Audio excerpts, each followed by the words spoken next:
I want to take this moment to thank ESL India. We're gonna wreck them.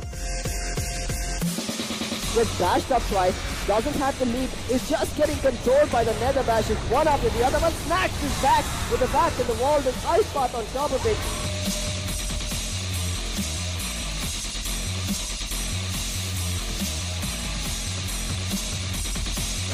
Real quick with the 3v2, all of a sudden an A-star, an ace going huge, one man remaining, Caribot finds A-star, now it's a 1v1, Excalibur reading it fine, does a lot of damage, is he gonna get the kill? Caribot, no! He lands the headshot! There you have it, ladies and gentlemen, your cosplay champions for ESL India Premiership.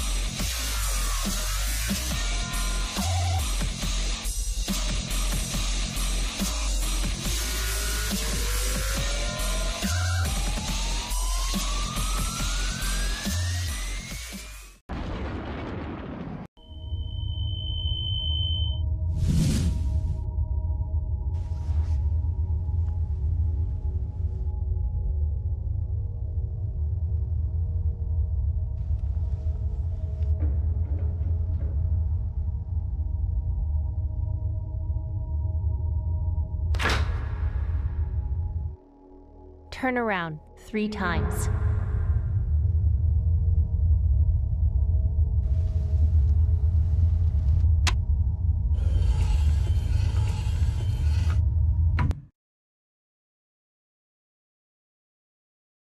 Start shooting.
Exclusive black equalizer brightens dark scenes without overexposing bright areas. Use the S switch to quickly access the setting and switch between save modes.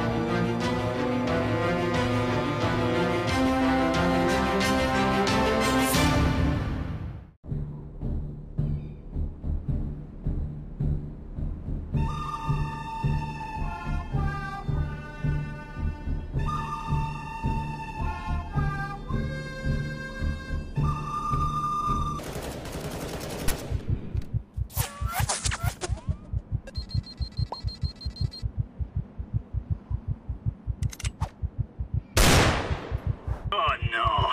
Punch! 6:30 p.m. IST means it's your daily stop for the ESL India Premiership 2017 fall season, brought to you by Omen by HP, HyperX, and Zowie by BenQ, and organized by the lovely folks at Modern Gaming. I'm your host Vagish Godslayer Bhan, and today we're going to be beginning today's session, as in day, whatever part of the day you are at. I mean, this is a global thing, right? But moving on, the first game is going to be featuring the Clash Royale playoffs between none other than the second place winner of the summer season grand finale, Vivek Acrid and Vikram Asopa. Let me remind you people, if Vivek loses, he gets relegated to the Challenger League, and Vikram Asopa will have one more game to establish his position in the Masters League. So let's quickly take a look at both these players and get to know them more. Now, starting with Vikram Asopa, he's based out of Coimbatore and he's studying BBA. He's been playing CR since the start of the game. Now, he played at the ESL India Premiership Challenger 2 last year, played also at the 2016 Masters, where he was one of the top 4 players there. He's currently placed 4th in the ESL. He is currently in the Challenger League of the ESL India Premiership 2017, and he's right now routing and fighting for a position in the Masters League. Now, his competition, Vivek Acrid. Well, he is basically the second place holder from the summer season finale, which happened in Mumbai on July 1st and July 2nd of the ESL India Premiership 2017 summer season. Now, he's from Mumbai. He's not new to the esports scene because he's been a Dota 2 player before. He's been playing Clash Royale since the game launched. He had a stellar performance, but this time in the fall season, he's not really having a great scene because right now, like I said, he's fighting to stay in the Masters League. Definitely shows and showcases that he's definitely not had a great run. He's got absolutely 0 points to his name right now. So this is his last chance to stay in the Masters League. Will Vivek Acrid stay in the race in the Masters League for the next session, or will Vikram Asopa have the better of him? We'll find out soon.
All right, ladies and gentlemen, we're back with another day of Clash Royale casting. I'm super excited, and I'm a little sad about Acrid. Actually, he's been doing a horrible performance so far, and this is his last chance of staying in the game. And Asopa coming out of the Challenger League, he's played really well in the past summer season. But the action is already live, and with me is Orin Shariari. Orin, please say hello. Hey, hello everyone. I'm sorry. I was just surprised to see what Acrid was doing. He let Asopa give such damage to his tower. While I was saying I was disappointed in Acrid, yes. He actually pulled a disappointment right out of his hat and put it there. For a change, this game is completely live. Acrid trying to get on offensive, but the poison doing a lot of damage, and that Night Witch was able to get one swing at the tower. But look at Acrid's tower. What happened to him? Did he not have anything in his... He saw the giant, and instead of defense, he put down his elixir. Yeah, he put down his elixir collector, and sadly... I don't think it was worth it. Because he can't get a straight hit on the other tower. Asopa is going for the push. You need to be closer. Asopa is really going for the push, and there it is. He's different. Miner comes out, that Miner is clearly not a big fan of the elixir tower. Yeah, really but wants to take it down. Good defensive thing, but keep in mind that how he's put the elixir tower on the other side, because that tower is in good shape. And if Asopa wants to push, he has to really commit to the other side. And I think Asopa has his eyes on the tower on the left, which is already pretty low. Baby Dragon and Ram coming out. Let's see if the Ram will connect. A nice log coming out. A poison follow-up also. Log will not connect, but the Barbarians and poison will bring this down. And Barbarian getting few hits off the tower. Yeah, kind of. Well, he got one hit in. I am not sure if that one hit is really helpful right here, because he needs to defend. Well, the P.E.K.K.A is out, but he Love has the P.E.K.K.A when he swings, one hit kills people. He has no backup. Night Witch is over there, but will she be enough? Yes, she will. Did he misplace that Night Witch completely? Yes. He did. And that P.E.K.K.A is gonna go ham on the tower. And the Giant comes out just a second too late. And the P.E.K.K.A is able to take down the tower. Giant will be taken care of by the bats. Night Witch also making sure that, you know... The Battle Ram will take a hit, I think. And look at that P.E.K.K.A. It's another P.E.K.K.A on the field. Acrid. Got lucky, if you ask me. That got really lucky. Got a 3-tower victory there. Asopa off to a horrible start, but keep in mind, Acrid. That misplace is what pushed Asopa off the control balance, and I think he gave up from there. He's like, it's okay, I'll let him have this one round. Maybe he'll make it up for the next round. Acrid trying to prove me wrong, which is what he's good at. Well, isn't that something you like? Yeah. And now the thing is, at the end, what I enjoy is good games of Clash Royale, and Acrid is. And I'll tell you why I'm not a big fan of Acrid. So let's have a look at the standing right now. So this is the standings. You can see Acrid lost every single game he's played so far, which put him in the 8th position. That's the reason why he's playing into. That's the reason why we're playing this match right now, because of the simple fact he did not perform well, and he's lost every single game, and some of them he's lost 3-0 also. So Acrid now is fighting just to stay in this league. Remember, this is the first match. The winner of this match has to play Tahir tomorrow. So it's a really tough place to be in, because the challenger teams, challenger players are trying to get into the Masters, and this is the Masters League, which is where the best of the best of India sit and currently play out of. So keeping this in mind, Acrid has to not only beat Asopa right now, he has to tomorrow beat Devil's Twin also to stay in this game. And if tomorrow you'll be casting alone. You'll be casting alone tomorrow. Asopa. Okay? Alright, so are we ready with game number 2? Yeah, whenever the game number 2 is ready. Remember, unlike the matches that we've done previously, these matches are absolutely live. So we can see maybe some changes in the deck. But there you go. A little too early, but there you go. He's showing the fact that it's live. Yes. So the live game has started. We don't know what decks are coming out. So this makes it a bit more exciting for casters also and for the viewers also. But earlier we didn't have that opportunity to do it live. So after going directly for the push with the Hog Rider, but will he make it? Nope. Gets one hit though. Gets some value, but now look at this counter attack. Huge counter attack coming in. Miner coming out. And the tower is finally starting to aggro on the little princess over there who's gonna die from poisoning right now. So Game of Thrones-ish right now. And guess what? The skeletons are also gonna go down to the same poison. Great position placement on that. And out of this trade, you can see both of them have lost a little health here and there, but it's okay. we're yet to see the win condition of Acrid. I want to see what other cards that he has other than the Hog Rider. Again, another Hog Rider. Is this a quick Hog Cycle deck? I don't know. Maybe he has a good defensive an Inferno Tower maybe to defend. I'm not sure what's the idea of sending the Hog Rider solo. He does need some backup support. But the Skeletons are going to take all the aggro over here, and the Miner is going to take a few hits at the Wizard. The Night Witch still in full health there, finally distracted by an Ice Golem who's taking her back to her house. She's like, come back home, please. And but good placement of that unit. We still don't know what the last two cards of Acrid are. And I'm really excited to see it. So first, now we know a log has come out. I couldn't really tell if that Hog actually got a hit there. And look at the left-hand side. I like the Princess Princess taking just a few hits, free hits here and there. Free hits. But the Night Witch did take care of the Princess, and she's going for the Goblin. Look here. Damn. Those bats. I'm not sure how I like about the bats. Like I'm kind of weirded out. I mean, one hit and they're dead, but they're very fast. What do you think about the bats? Bats are great units to complement a bigger unit with, like alongside Dark Witch, Night Witch. Sorry, the bats are pretty good. Again, another push coming out, followed by the Fireball. Finally, we see what the last card is, and it's a pure Hog Cycle deck with very cheap units. He's gonna keep cycling that Hog. He has to worry a bit about double elixir time right now. He has to make sure that Asopa is not able to mass up a big army, because remember, he just has a few defensive units, not a lot of them, and he has to make the best out of this. He just has to survive 20 seconds right now, and if he manages to do that, he wins round number 2 as well. Yeah. Quite a turnaround from earlier matches of Acrid here. 2 princesses actually on the field. This is quite interesting.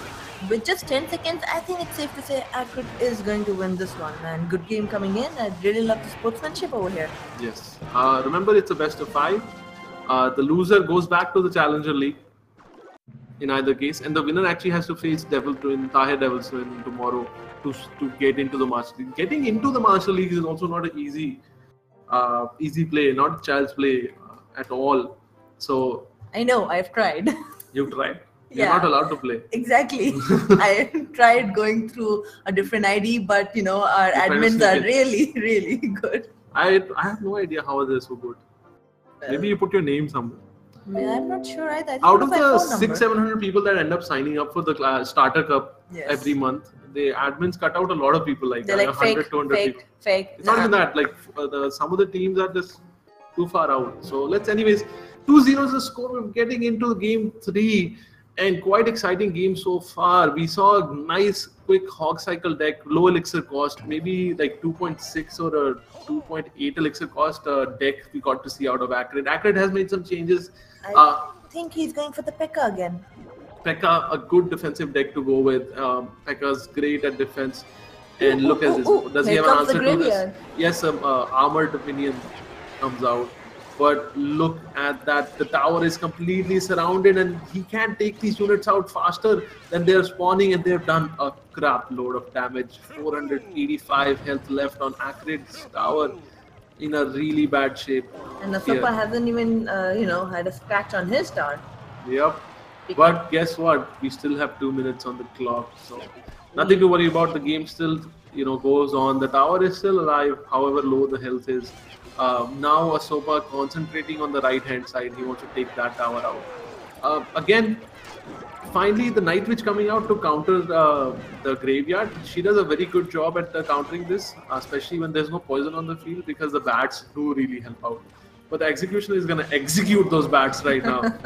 Complete execution. I have to admit, Asopa is on his toes right now, and he's playing very well, considering this is his last chance. If he loses this match, it's game over for him. Yeah.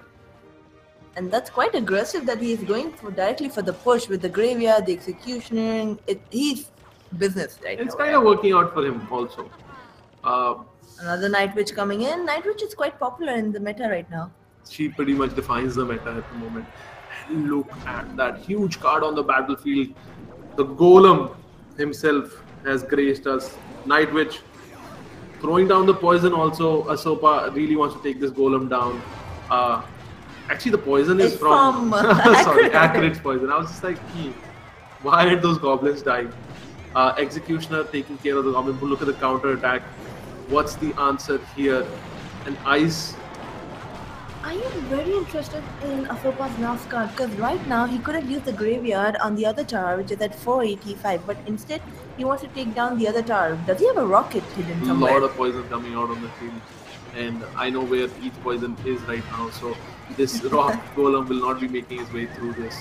And tornado also coming out, bunching the units together for the executioner to completely execute them. And he's going MVP right now. Look at the damage he's doing. And another rock golem actually placed right in the front, and there comes the poison. Is the executioner going to survive this poison? Execution actually doesn't get hit by that log, and the tornado doing a great amount of value, lot of value coming out there, and the executioner should be MVP of this match because he's killed a crap load of units by himself. 2-1 the score. Asopa trying to make a comeback back into this game. Yes, he is, and I have to admit that was some good gameplay. The earlier two matches were kind of disappointing from Asopa's point of view, but this time around he did buckle up and he was like, I'm ready, I'm gonna win this. Let's see if he can repeat the same magic. Asopa showing us why he deserves to wear the crown that he's wearing in that picture. Yeah, well, you know, the crown does bring the effect, you know. Gotta win, yo. Yeah. Quite an exciting match of Clash Royale. We don't have any Counter-Strike today, so we'll be actually having 2 matches of Dota 2. Ooh, I like Dota 2, but yeah, Clash Royale is still love. But good luck. Looks like good we're into match number 4. Yes. Quite a lot of question marks on the field right now. Is he gone back for his quick hog cycle? Could be. That Hog Rider, will he activate? Yes, he will activate the Crown Tower. Quite a great start here for Asopa. That Crown Tower is going to bring a lot of damage coming in, especially if there's a graveyard, there's any kind of minor push, the Crown Tower is going to keep hitting. Remember, everyone who can come into the melee range, the Crown Tower is going to hit. And what's the answer? Acrid did shuffle into a new deck, not a fully Hog Rider deck, but that Hog is getting free hits on the tower on the right. Finally gets tornadoed back into the center, but he did do a lot of damage. He brought down the towers and fairly low. Now Dark Witch, Night Witch taken care of. Musketeer not able to get a hit on the left hand side. What's happening here? I am not sure who to root for anymore. Cause I would root for Asopa because I just want to see the game go 2-2 at the moment. And I would like to see, I think Asopa is well prepared to counter this attack that's going to come out of, but that lightning that just came out right now. We just saw the second last card. And remember, Graveyard comes out, and what's the answer here? Oh, a Valkyrie coming. Good answer. But what about the offensive up front? He the missed. Knight is gonna get few hits. He's getting free hits, bringing the tower down to, I think, no, couldn't bring it down. MVP 9th did actually bring the tower down quite low, and the oops is the reason why, because the tornado was not able to pull in the Knight, and that cost him a lot of health off that tower. And the Musketeer is gonna take care of the Witch. And double elixir time. Let's see who's going to go for the kill. I'm not sure the Executioner is playing his role well this time around. He's taking most of the damage. A nice lightning strike coming out. I think he's just going to keep slowly rotating the lightning, and he's going to lose that tower. Valkyrie should be coming down right about now. Yes, she does. She's going to clear out all these units. Poison also, offensive poison coming out also. Now the game becomes who's going to cycle that lightning and who's going to cycle the poison / the graveyard quicker to get this game in the bank. And I think Asopa could be in trouble because the lightning does a lot of damage. This game has gotten quite exciting quite quickly. And well, I think one log or even one hit he's wasted a lot of elixir. This Hog Rider takes another 10 seconds left on the clock. The poison might not be enough to get this game, and good game coming out of Asopa. And Asopa over, losing that game. Acrid coming in strong in the game that he needed to be strong in, trying to clinch on to that Master League division. Remember, he still has to face Devil's Twin tomorrow. Your comments on this game, being the highest MMR player in our office? Well, thank you for that. Honestly, Acrid did play really well. He did play very well, and Asopa tried to make a comeback, but I think from the beginning, the first match when he made that slight mistake, we saw his confidence go down. Second match, not so great. Third match was amazing. This one he tried, he really did try, but Acrid just had one bit advantage over him, which was the Hog Rider. In this game, the Hog Rider was MVP because he took most of the damage on the tower. Yes, Hog Rider doing a great job, really working out for Vivek actually.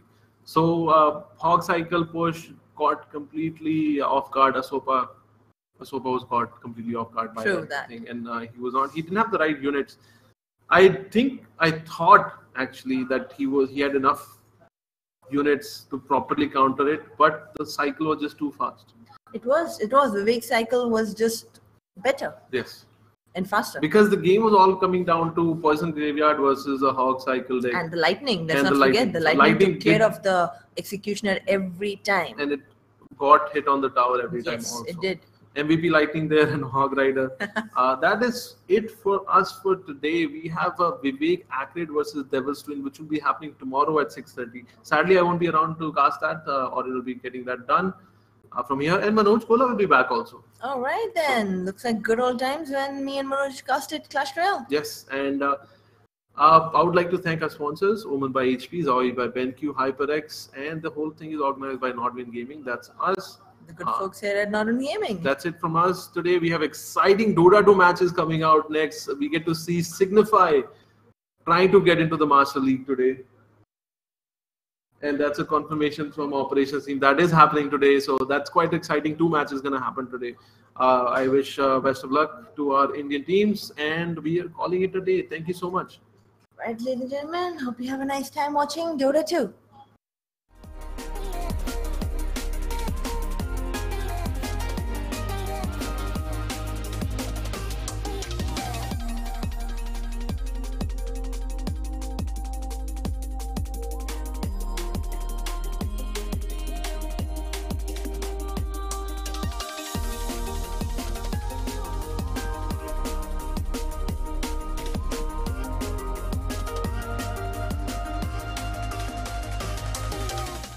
Alright, so Vivek Acrid Gore has won this game against Vikram Asopa, who now will remain in the Challenger League, but another task ahead of Vivek Acrid Gore there. After having defeated his opponent from the Challenger League, Vikram Asopa, he will now have to face his compadre there, Tahir Devil's Twin Sharif, to secure his position in the Masters League. The race is not yet over for him. But this brings to the end the Clash Royale playoff 1. 3-1 the scoreline in favor of Vivek Acrid Gore. Well played there, lad. Now everybody joining us just about now, I welcome you all once again to the YouTube gaming channel of ESL India Premiership, where you're watching us as the games happen. And this is the fall season of the ESL India Premiership 2017, brought to you by Omen by HP, HyperX and Zavi by BenQ. Now moving on, we have a Dota 2 match in the offing, another playoffs there. Signify, the new team Crowley and Moinajaz are part of, are going to be trying to secure a place for themselves in the Masters League by facing off against their against the lower rungs of the Masters League, which is basically going to be the first match that is White Unicorn. So Signify is going to be facing off against White Unicorn right about now. So let's quickly take a look at both these teams.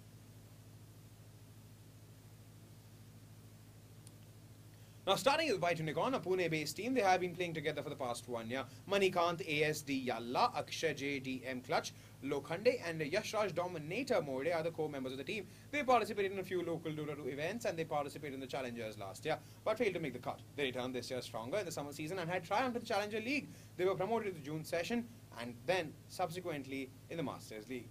They attended the summer season finale in Mumbai but failed to surprise there.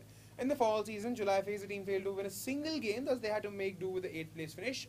The reason why they're facing off Signify right now. A win today will literally escalate them one step closer to retaining their Master League spot, whereas the opposition here, the international team based out of Mumbai, features several known players from the Indian Dota scene: Ravana Crowley Sane, Moin No Chance Jazz, and Balaji Blizzard Ram Narayan. Also has few exceptional foreign players such as Skemberlu, X-Rag, and Ova.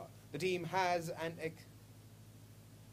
has an exceptional run in the fall season July phase. However, they dropped one game against Malaysian team Genesis. They placed second in the end of the fall season July phase. A win today will help them enter the August session of the Master League. So will Signify be able to take away this game from White Unicorn, or will the Pune Khadis triumph? We'll get to know soon.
want to take this moment to thank ESL India. We're gonna wreck them.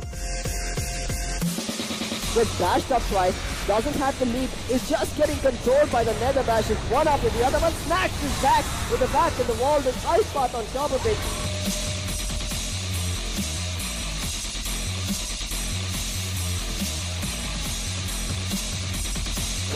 Real quick with the 3v2. All of a sudden an A-star, an ace going huge. One man remaining, Caribou finds Ace, so now it's a 1v1. Acrid reading it fine, does a lot of damage.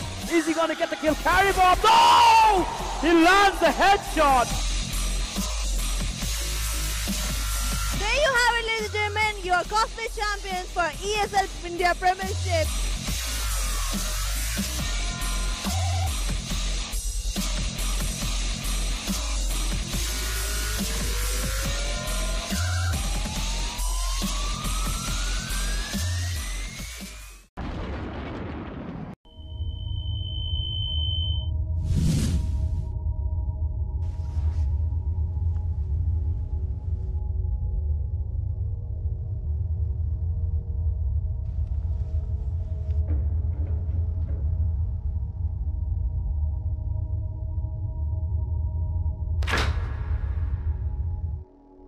Turn around 3 times.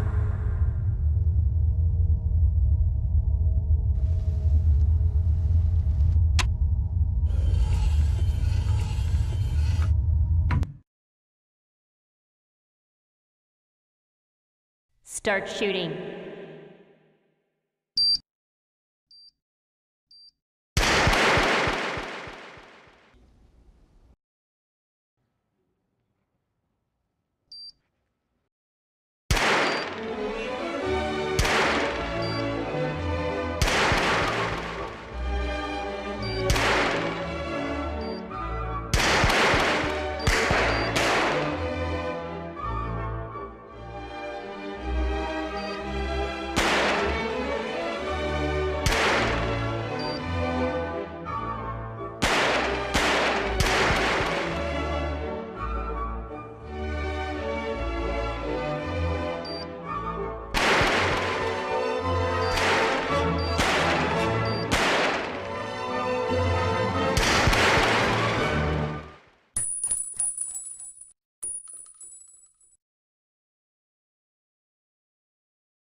Exclusive black equalizer brightens dark scenes without overexposing bright areas.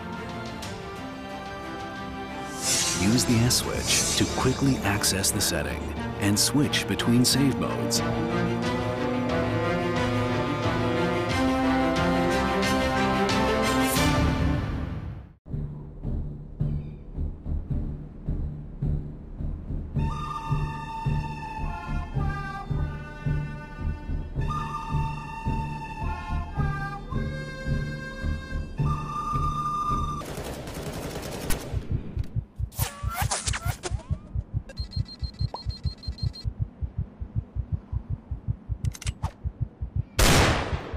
Oh no! Punch! Oh, crap!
Personalize the way you see everything, and then conquer.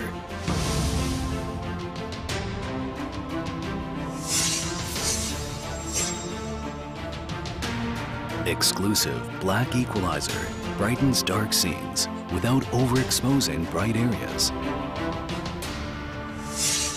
Use the S switch to quickly access the setting and switch between save modes. Adjust the angle effortlessly for maximum comfort.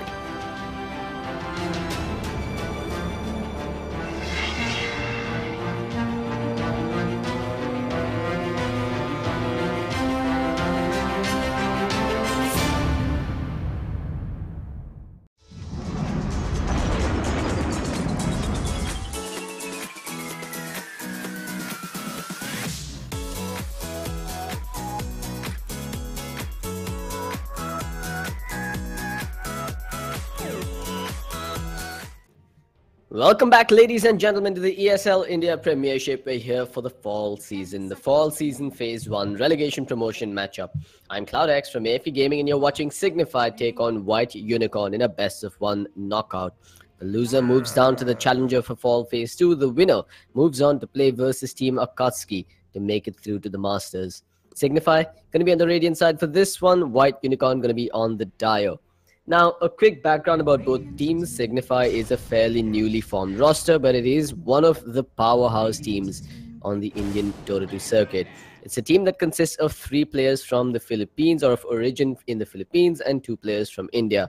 The 2 players from India, none other than No Chance and Ronak Crowley Sen, 2 of arguably the best players on the circuit in the country. Alongside them, they've got Owa, former Mineski, former execration player. You've got X-Rag, a player that hails from Australia of Pinoy origin. And you've got Skembalu, a rising star in the SEA circuit who just hit 8k MMR. On the other side, White Unicorn, a team that was in the Masters for the most part of the summer phase. They did put on quite a performance, however, they did fall short just towards the LAN phase.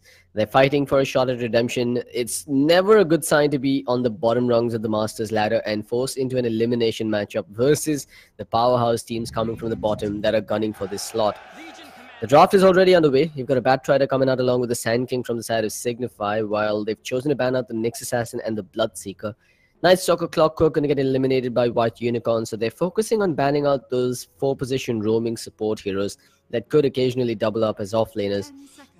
As far as their picks go, they've gone for the Earthshaker and the Legion Commander as their opening duo. So there's not too much ambiguity about their draft now.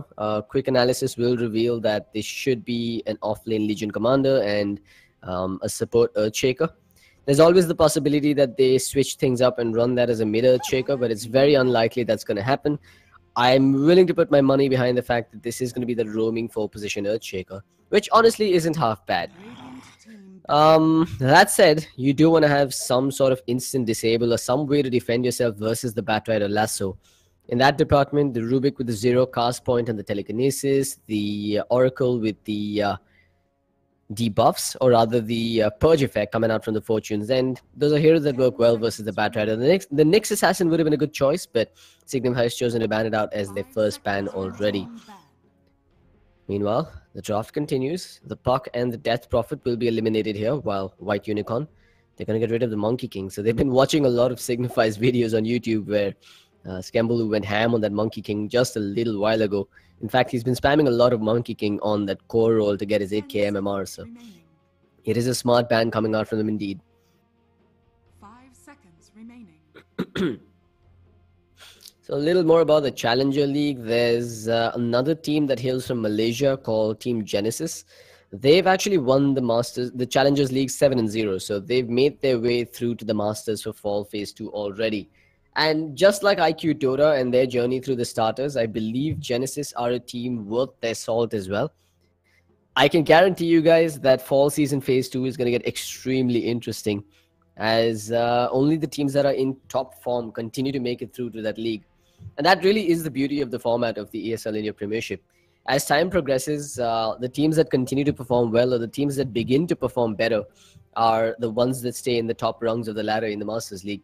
And that essentially guarantees us pure, unadulterated, top-tier Dota in the Southeast Asian region.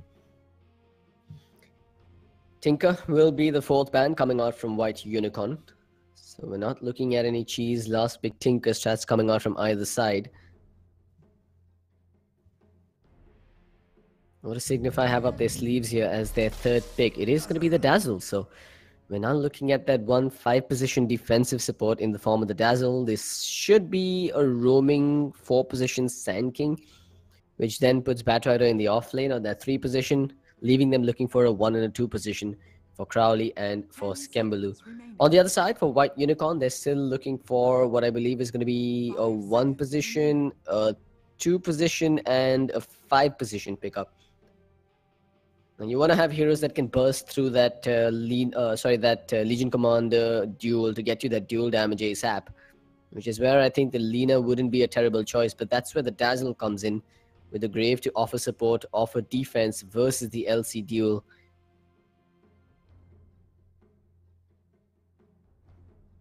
But I still think Lina Maid's a really good pick here for White Unicorn. It's one of those heroes that's worth picking up regardless of the situation, but instead, they're going to go for the Ancient Apparition on the side of White Unicorn. Again, not a terrible choice. The Ice Blast does work wonders versus the Shadow Wave heal, in the sense that it completely disables or prevents the Dazzle from popping those heals when the debuff is active. There's also synergy between the Legion Commander and the Ancient Apparition. If you can throw an Ice Blast on top of a dual target, as long as you get him down to about 15% of his HP, you should approximately 15 to 20% of his HP, that should be a guaranteed dual victory kill.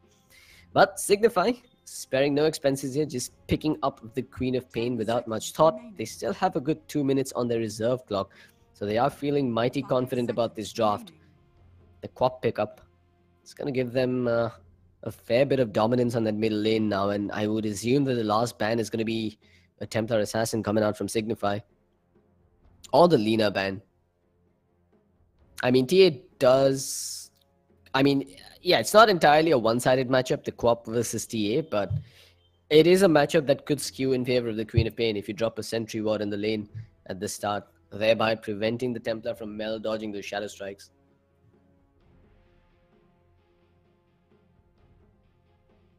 "20 seconds on the clock. White Unicorn feeling the pressure here. We're yet to see them reveal their hand in terms of cores. They've only picked up 2 supports and an offlaner so far. But that changes now as they pick up the Chaos Knight. Unconventional, but who's to say it isn't effective? This is a really tanky lineup coming out from the side of White Unicorn. And it's one that could pay big dividends, given that Signify doesn't have a way to really punish that Chaos Knight just yet. I mean, the Sand King's not bad with the AoE stun from the Burrow Strike. Not to mention the Epicenter and eventually the Caustic Finale to do some damage on him as well. But I'm still not convinced. I mean, I feel like you need something like an Earthshaker or maybe a better way to deal with illusions in the ultra late game phase when you're going up against the Chaos Knight. You've got a Sven ban coming out from White Unicorn, so there goes Signify's potential to pick up a cleaving core with bonus armor. While the Lina has been banned out by Signify, preventing White Unicorn from getting a dominant lane versus the Co-op. 10 seconds remaining. And both teams now with 1 pick on the board for either side. Let's see what they choose to go with. At this point, I really can't say that the draft skews in either team's favor. It's going to boil down to which team proves to be the better one at the end of the day here, and which team makes the better calls in the early and the mid-game stage. Oh, we're going to see an Invoker coming out here on the side of White Unicorn.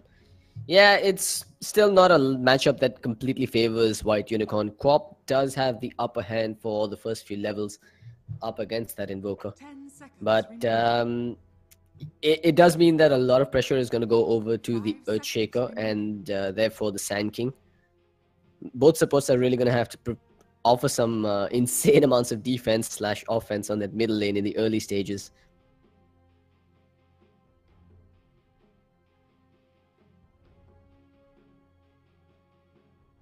They have a fair bit of lockdown to deal with the Co-op's mobility in the mid-game stage, so they shouldn't be too worried on the side of White Unicorn.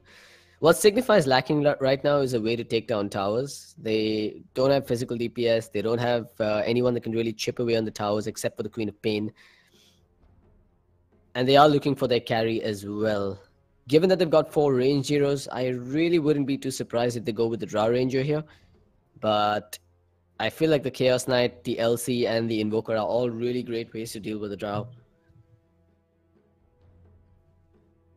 Alternatively, they could go for the Slark and just rely entirely on mobility, but again, I think there's a fair bit of control on the side of White Unicorn to deal with that Slark pickup should it come out here.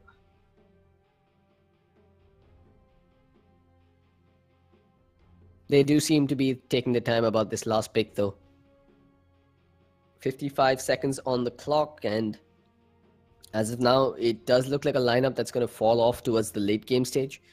Signify are going to need early game dominance, mid-game, an explosive mid-game, but White Unicorn, the game plan for them has to be to just hold the early game and fight in the mid-game, because that's when their lineup really peaks, as long as they can avoid dying and losing too many tier 1 towers in the first 10 to 15 minutes of the game.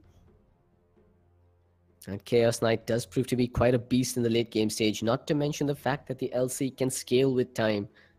Signify, 20 seconds. They have been thrown a bit of a curveball here by the looks of it by White Unicorn.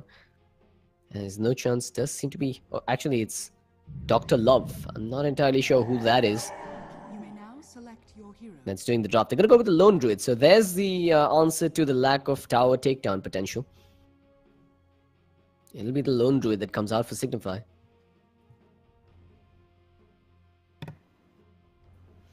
Okay, so Dr. Love is probably over. I realize that there's an occasional bug in the game that comes in when, even though you do tag up while you're in the lobby, your in-game names tend to show as something else.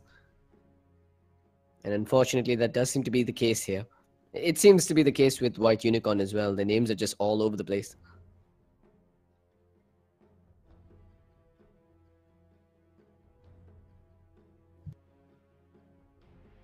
10 seconds remaining.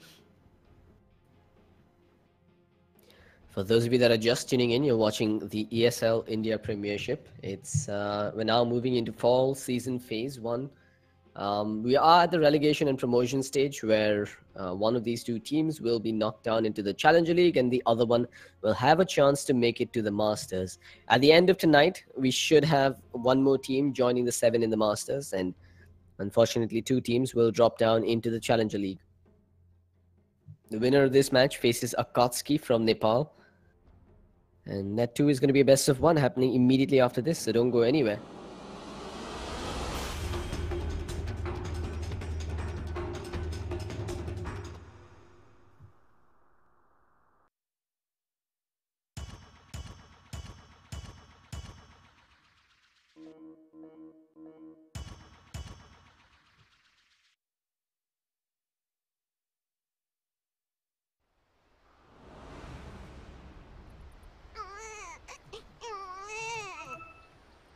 Alrighty then, here we go. We're going to have X-Drag handling that Batrider on the side of Signify. You've got Quinnipian in the hands of Crowley, who's tagged up as Dota 3 player. Oba or Dr. Love.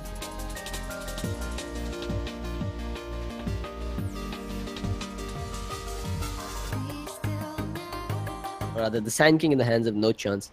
He's already gone in really deep, by the way. He's on the hunt inside the enemy jungle looking for possibly movements and ward rotations coming out. He started with the boots, so he's feeling fairly secure about this.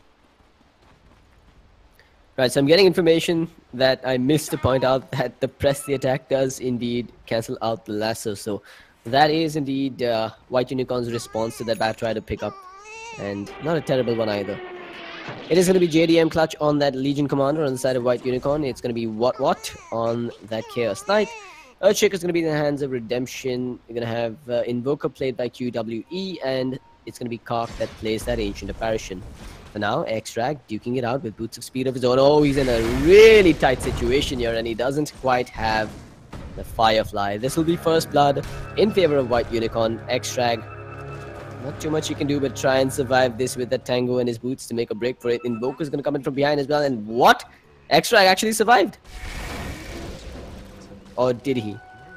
He's still just being an absolute pest here. Yeah, I think he's given up. It's time to die. First blood to Kark. Lots of movements coming out from the Radiant supports. Meanwhile, No Chance, knowing that he's here by himself. No supports to back up this Chaos Knight, who's also got no mana to work with. He's going to steal this creep wave all the way back towards his tower and get himself some freebies in terms of levels and last hits. X-Drag will be the one to tank it up for now to help his buddy out. Back at bottom, Dr. Love and, or rather Ova and Scambaloo doing some work on Clutch.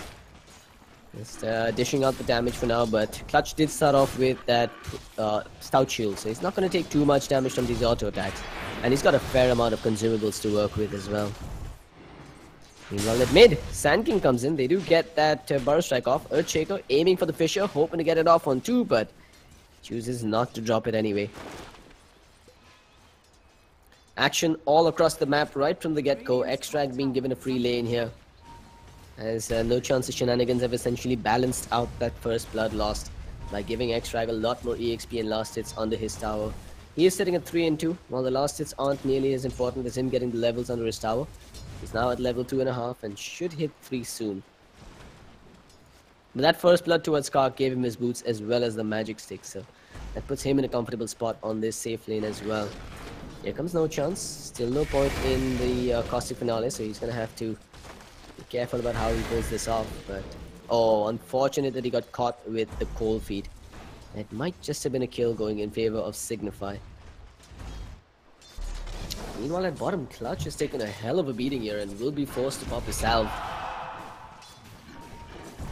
Just gonna drop the overwhelming odds to get that extra bit of gold coming in his way. Meanwhile, No Chance getting zoned out by the 2 supports. So far, things look pretty stable on both sides. Although it's the Queen of Pain that's just dominating the middle lane. Crowley sitting at 12 and 11, 13 and 11 versus a meager 4 and 1 on the Invoker. This lane has been destroyed. And the creep wave is on a slope as well. That Invoker's gonna get nothing.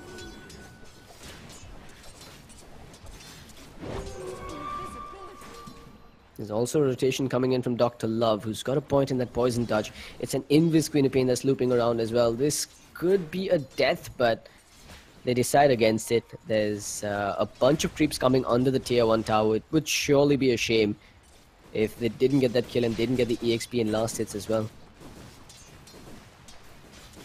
Also, there's very little intel about whether the Shaker was roaming around, although this Radiant Observer Watch should now have spotted his movements. This ward needs to be dewarded though. This is one of the best camps for the Batrider to contest with the Firefly and the Sticky Napalm. He's more than happy if the creep wave gets pulled to this side, so he can eventually clean up with the Firefly from the low ground. Here comes the cavalry, no chance, as well as Ova coming into the fray. There's the Earthshaker with the Bishop from behind, no chance, comes in with the Burrow Strike. They've got the Firefly expended already and 3 Sticky Napalm stacks. That's going to be the death of the Chaos Knight. Can they get more is the question, as Kark is getting run down under his tier 1 tower. It's going to be redemption that they've got their eyes set on, and no chance has a Burrow Strike to work with, has the boots as well. This will be the death of the Earthshaker. He's holding on to that TP scroll to see if he can actually get on out of here eventually, but no Burrow Strike required. They're going to get the kill with just auto attacks, giving Ova a double kill on that Witch Doctor, or sorry, on that Dazzle, and putting him in a comfortable spot here. Meanwhile at mid, the domination ensues. Quap with 24 and 15 versus 9 and 5 on the Invoker. Invoker's being out-leveled and out-harassed here in the lane. Quap still with the Cold Snap. Oh, the Cold Snap clicks as well as the Cold Feet, but Crowley survives by the skin of his teeth. Anyway, that means that what's been left to his own devices up top and will die once again. The heal bomb coming out with the Dazzled Shadow Wave. It's another death on the 1 position hero on the side of White Unicorn. No chance. Is he going to be the casualty in exchange though? Has that Burrow Strike and get some damage done. They've got the heals and the Poison Touch coming out, and yeah, it's going to be Kark that goes down here. The auto attacks ought to do the trick. The slow is coming in from the Caustic Finale and the Poison Touch as well. No amount of stick charges would have helped him get away from this. Extract claims the money for that kill, taking the score up to 4-1 in favor of Signify. We're at that 5-minute mark, and we're going to see all shrines being popped across the map here. Everyone back in fighting shape and ready to make the most of this.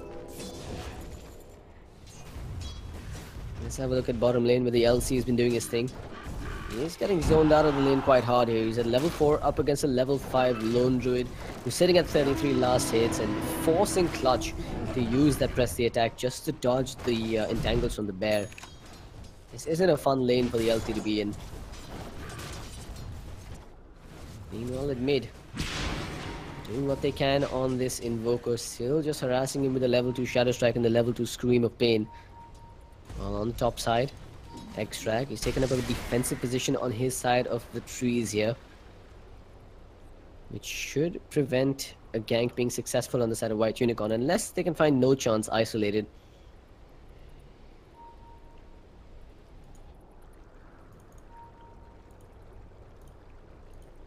Looks like Londra is choosing not to go for the Midas here. He's gone for the Ring of Aquila and is going for the Power Treads next.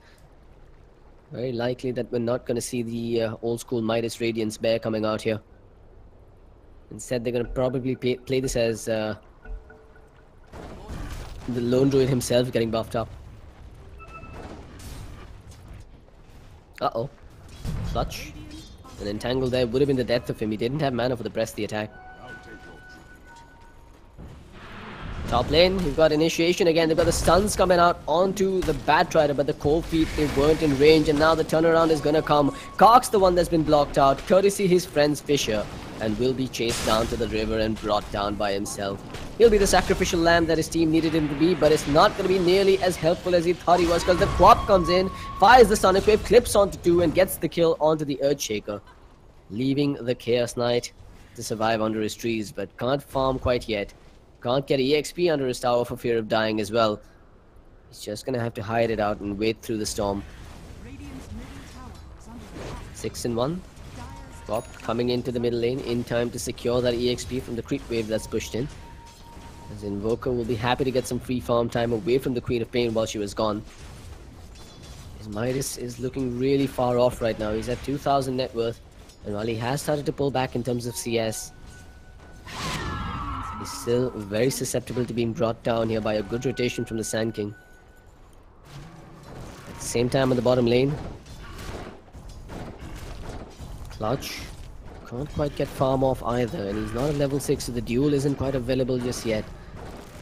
Lone Druid just cleans up the creep wave, forcing the LC to fight under his own tower, thereby taking some damage. Redemption with the boots. Has the TP at the ready, but no real mana regeneration items on himself. Which means that he drops a couple of fissures and is forced to move back to the base. Clutch in trouble here. In fact, he's the one that's going for the bear, but the bear gets microed out. Clutch! Oh, the Orb of Venom slows in the attack speed. This will be his death. He gets jibaited by Scambaloo and the bear.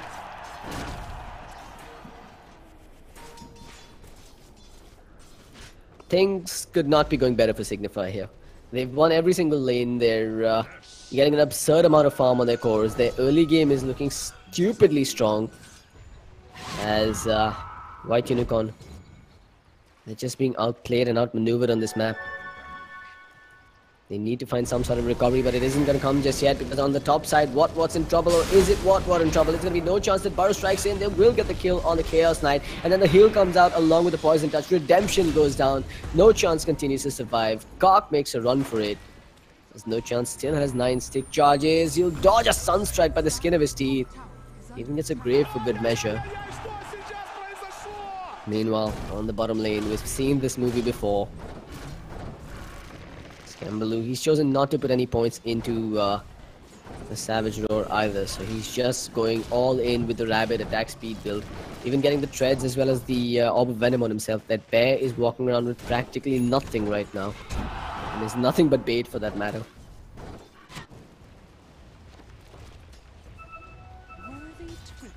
No chance. Hanging around this top lane, has those 9 stick charges to work with still. Well, X-Rack, he's going to clean up on a stack there. With the drums, infused raindrops, and tranquil boots already up and running for him. Blink Dagger is next on his shopping list. It's a level 2 Earthshaker 9 minutes in. He's getting absolutely nothing done on the map. I think it's in his best interest to just stick around in the lane and get some EXP. They smoke, but it's right under a Radiant Observer wall. This has been spotted, and Quap is just going to hang back. Meanwhile, Scambaloo's diving in deep here, needs to be careful because there are spots for them to TP in and turn this around on. Redemption and Kark looking to make a play on the Quap. Quap's actually gone down despite knowing of the smoke, but blinks away before they can get anything done. A casual meteor hits the floor, and unfortunately the Earthshaker wasn't in range to drop a fissure there. Surprising that there was no cold snap coming out from the Invoker as well. He just dropped the meteor and couldn't quite find the line for the cold snap immediately after.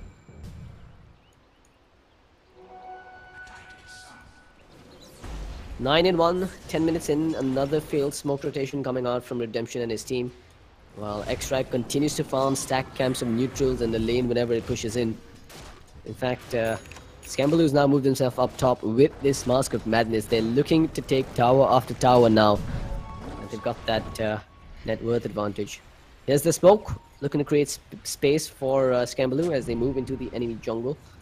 Signify at the ready with that absurd amount of movement speed on the back. While No Chance moves forward, they'll see QWE and they'll get the Burrow Strike to start this off. There's nowhere for the Invoker to go.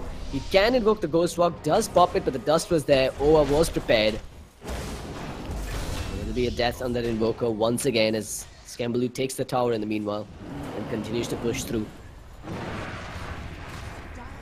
Disciplined Dota coming out from Signify, just taking kills into objectives time and again. Now looking to take the middle tier 1 after another kill on this Chaos Knight. Guys, this stream needs to be tagged NSFW. It's 11 and 1, 11 minutes in, and I'm really unsure how White Unicorn can come back from this at all. They're getting hammered across the map. Earthshakers at level 3, 11 minutes in. And Signify are just steamrolling away with this game so far.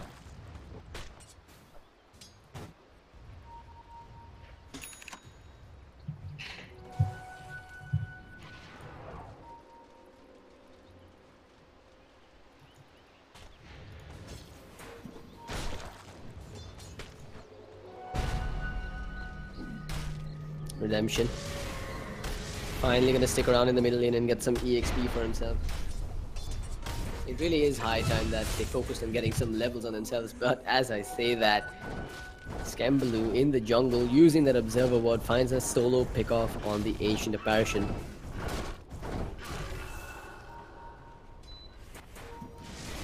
X-Drag. Now with that blink dagger, he's actually blinked in too deep here, but he gets that lasso. The press the attack immediately cancels it out. Chaos Knight barely dodges a bullet there. Good play coming out from the LC there.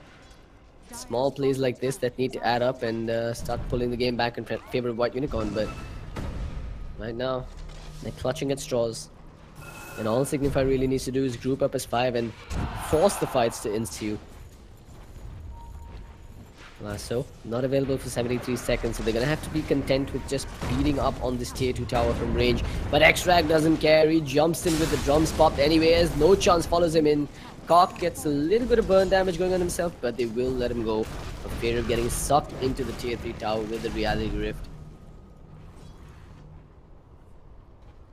LC still choosing to go for the blink dagger as a first item of choice, which in this game I might be against. I think you should probably consider getting your blade mail online first and then just hope to be in the right place at the right time to start the fights.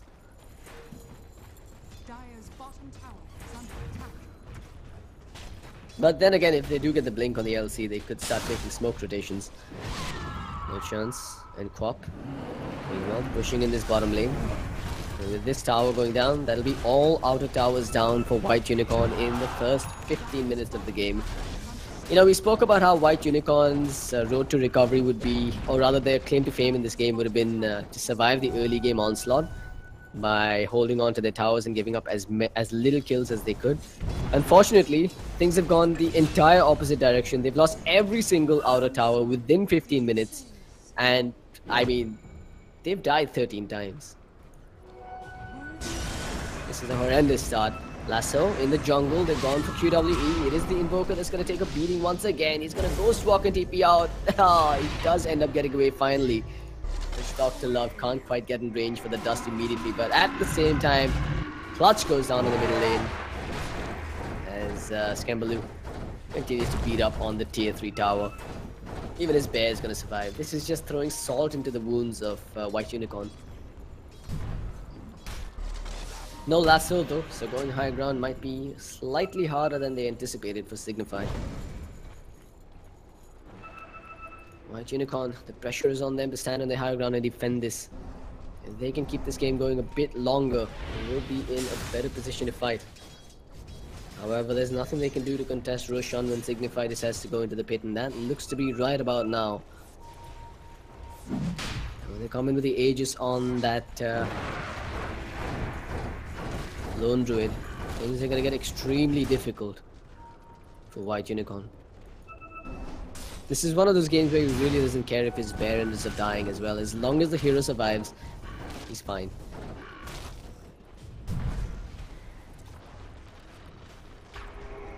No chance. He's going to have his blink dagger ready for the next fight as well. So now with the double blinks between the Batrider and the Sand King, they're going to have plenty of initiation potential.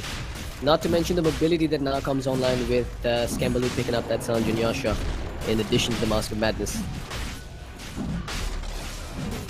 Queen of Pain meanwhile, Yule Scepter is on the cards for her. Looks like they're considering giving her the Aegis. Nah, they're gonna give it over to Scambaloo.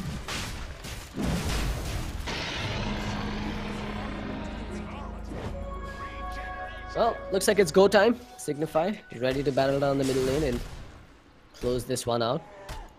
White Unicorn farming whatever they can before the fight begins.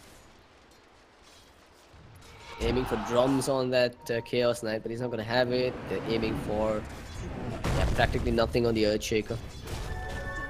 Same with the Ancient Apparition. I don't want to say that this is the Earthshaker's fault though. It's really not his fault at all that Signify chose to barrel down the top lane that early on and destroy them. They're getting outplayed on all fronts. It's just that when you're a support like the Earthshaker, you tend to get bullied just like this because they're such an easy target. Anyway, with the Earthshaker down, there's no stuns, no fissures coming out. Scambaloo It's Glimmer Cape. No, that's not a Glimmer Cape actually. He's being defended by the Dazzle. The Grave comes out as well. He probably should just consider turning around and fighting. The duel comes in, but the Grave is there. He gets the duel victory before he loses his Aegis. Oh man. They just cannot catch a break on the side of White Unicorn. Crowley, meanwhile, causing all sorts of havoc across the map. Across the enemy base, rather. 17-1, 17 minutes in.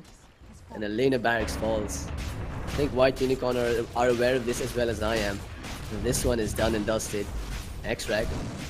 Now playing with his food. Jumps in.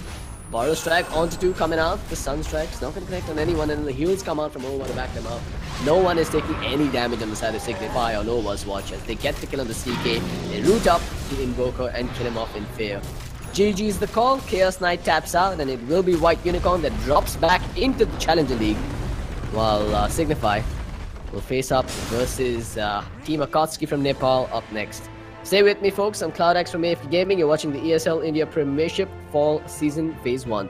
We'll be right back with the next game of the day.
Champions of the night.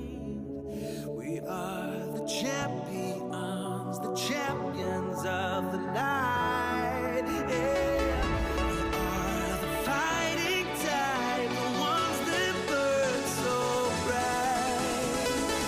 We are the champions of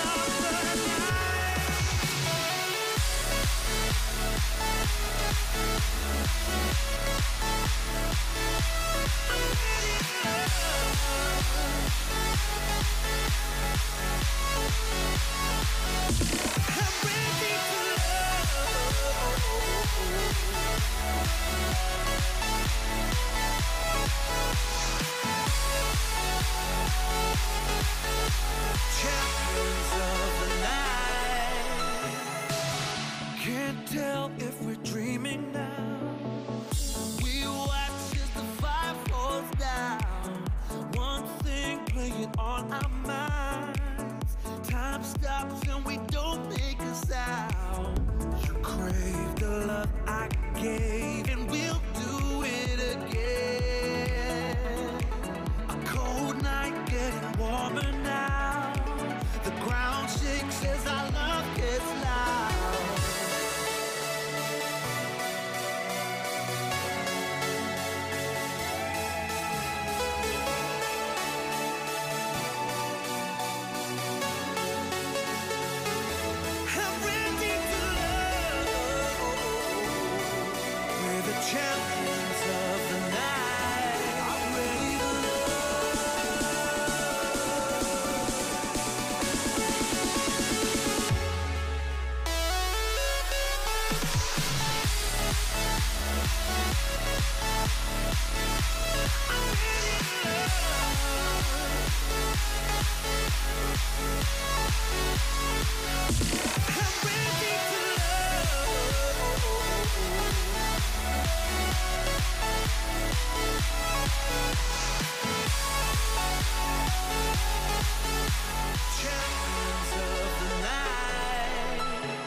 I want to take this moment to thank ESL India. We're gonna wreck them.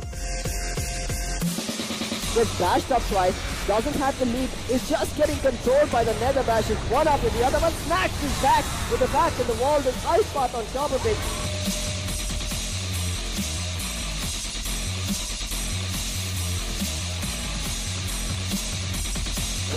Real quick with the 3v2. All of a sudden an A-star, an ace going huge. One man remaining, Caribou finds Ace, now it's a 1v1. Acrid reading it fine, does a lot of damage.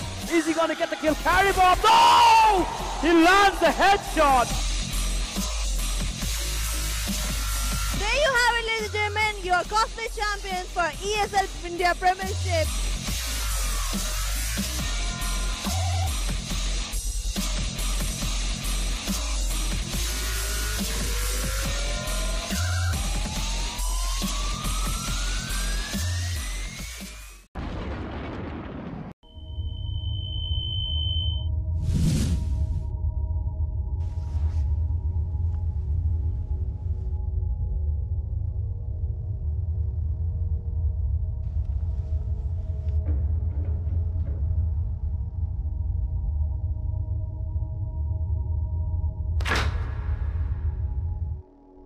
Turn around 3 times.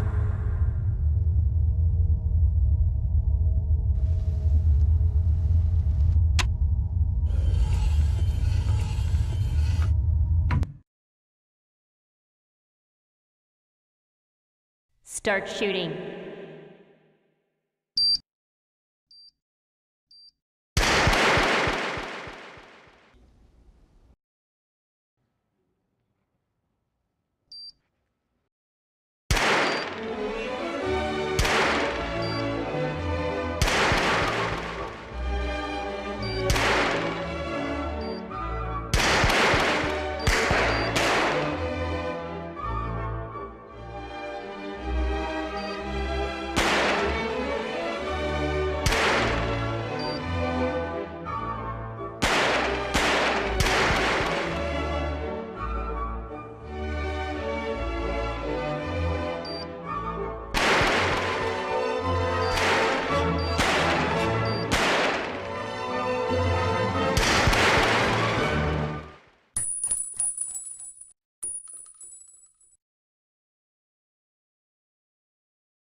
Exclusive black equalizer brightens dark scenes without overexposing bright areas. Use the S switch to quickly access the setting and switch between save modes.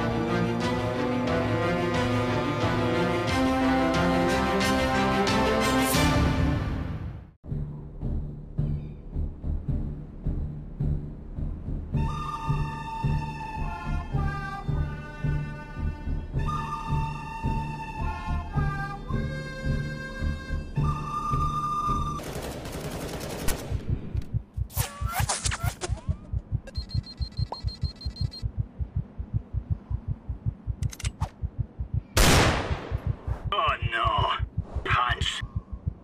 Oh, crap!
Personalize the way you see everything, and then conquer.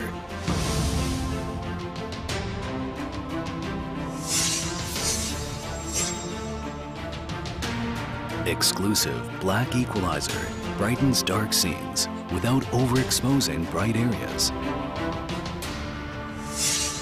Use the S switch to quickly access the setting and switch between save modes. Adjust the angle effortlessly for maximum comfort.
Welcome back, everybody. For those of you that just saw the NSFW destruction courtesy Signify, you should now know that they're going up against a slightly harder opponent in the form of Team Akatsuki. I'm CloudX from AFK Gaming, and you're watching the ESL India Premiership Fall Season Phase 1. We're now at the promotion and the relegation finals. The winner moves on to the Masters League. The loser drops down to the Challengers. Everything is at stake here in this best of one. Akatsuki going to be on the Radiant side, Signify on the Dire. And honestly, I think this is one of the higher pressure matches in the tournament. Because what essentially happens is if you're in the fall season Masters for Phase 2, you've basically got to stay somewhere in the middle of the pack for the next two phases, and you're guaranteed a slot at the LAN, and thereby guaranteed a minimum prize money as well.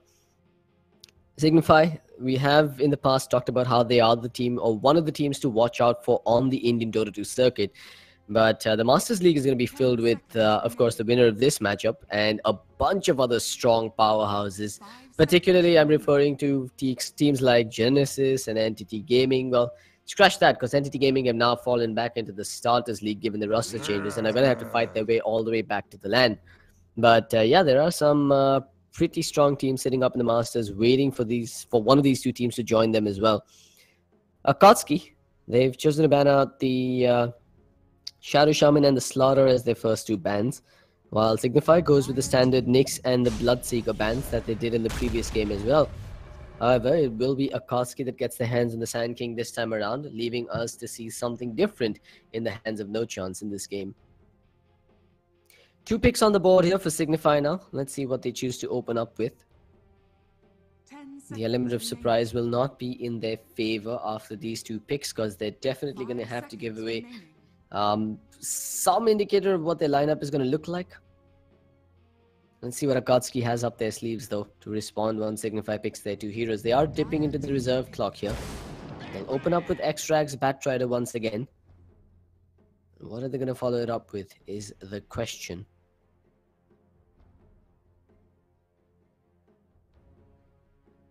Last time they did pick up No Chance's hero alongside Extracts with that Sand King and the Batrider duo. Perhaps we get to see another No Chance pick coming out here. If they are looking for roaming supports, the Clockwork is in the pool and might make for a decent pick here. Alternatively, there's still heroes like the Ricky in the mix, which they could go for. They'll go with the Tusk. Personally, I'm not a fan of the Tusk. I think, I made this very clear in previous casts as well, that I feel like the Tusk is a very situational 4-position hero.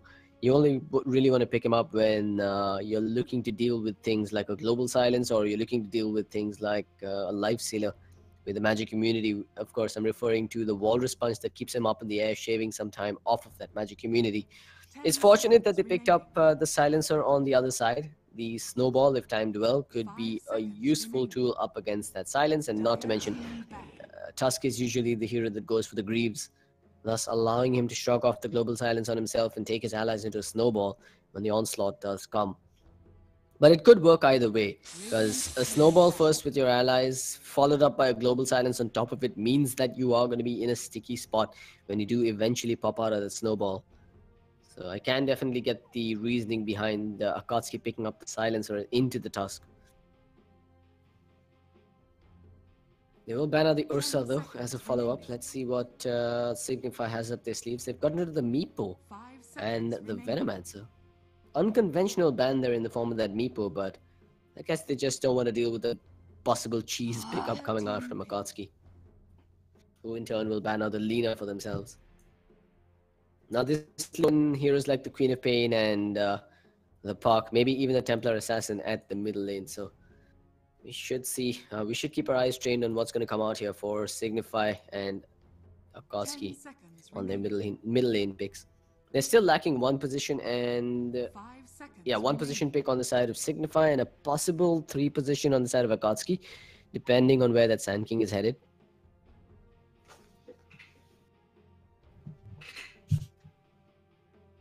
One minute, 50 seconds on the clock, as Ova is the one that's drafting for Signify. Looks like they've switched things up. I thought it was No Chance that used to do the draft on the side of Signify, but it looks like Ova has been given drafting responsibilities. It It will be the Witch Doctor that comes out for them. So that's a 5-position Witch Doctor, a 4-position Tusk, and a 3-position Batrider. Not too much given away on the side of Signify just yet. Just the fact that they've got a lot of stuns and lockdown coming out on their side. And also a way to deal with a potentially tanky off-lane pick on the side of Akatsuki. Remember, the Bristleback is still in the pool, and Akatsuki, if they wanted to go for it, will have to think twice about it now. Instead, they'll go for the LC.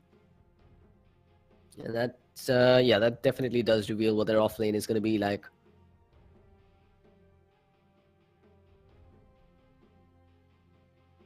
Now, Signify is looking for their carry and their mid heroes. That is Skembaloo and Crowley's picks. And see what they choose to go for. I'd assume they're going to go with their 1-position pick somewhere around now.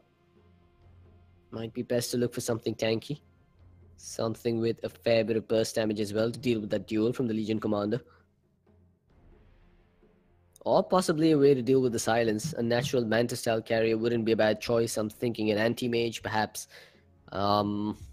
Not really a natural Manta style carrier, but the Slog could fit in well as well.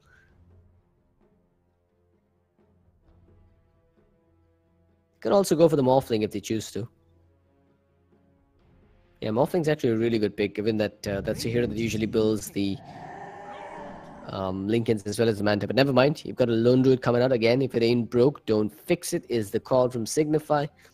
As we should see Skembaloo running this as a 1-position Lone Druid here. Which leaves us wondering what Crowley's pick is going to be for that middle lane. And honestly, the Queen of Pain isn't a bad choice here either. 5 seconds remaining. Akatsuki, 1 minute and 57 seconds on the clock here. Now, the issue that Akatsuki are going to face is that given that they had first pick, it also means that they have the second last pick, giving last pick over to Signify. So whatever mid Akatsuki picks up, Signify could just straight up put Crowley in an advantageous matchup with their last pick. Which is why it may not have been the best choice to pick up their 1 position now. Instead, they could have just picked up their mid. And forced Signify to ban out a rather unconventional 1 position instead. But anyway, Akatsuki does go with that lifestealer. It gives them an Infest Bomb setup with the Legion Commander as well. It's also a good way to deal with the Lone Druid. If you can Infest Bomb and jump upon him with the duel, you can bring him down before he pops the Savage Roar.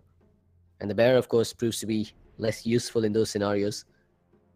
There's plenty of ways to get to the backlines here to jump on that Lone Druid. This isn't going to be a very comfortable game for the Lone Druid to go sieging buildings. But, you know, all of that could go out the window if Signify dominates the early game based on superior team play and solo skill like they did in the previous game. In those situations, analysis doesn't mean anything because then you're just outplaying your opponents on all fronts.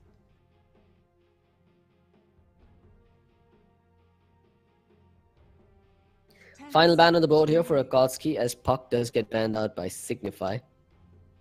It's taking away as many Infest Bomb possibilities from their opponents. But with the Puck ban, Akatsuki could pick up the Queen of Pain for themselves here. And honestly, I think Queen of Pain is the right choice for Akatsuki. It's a fair bit of burst damage, good mobility, another Infest Bomb possibility, and yeah, like I said, burst damage with the Legion Commander is a match made in heaven.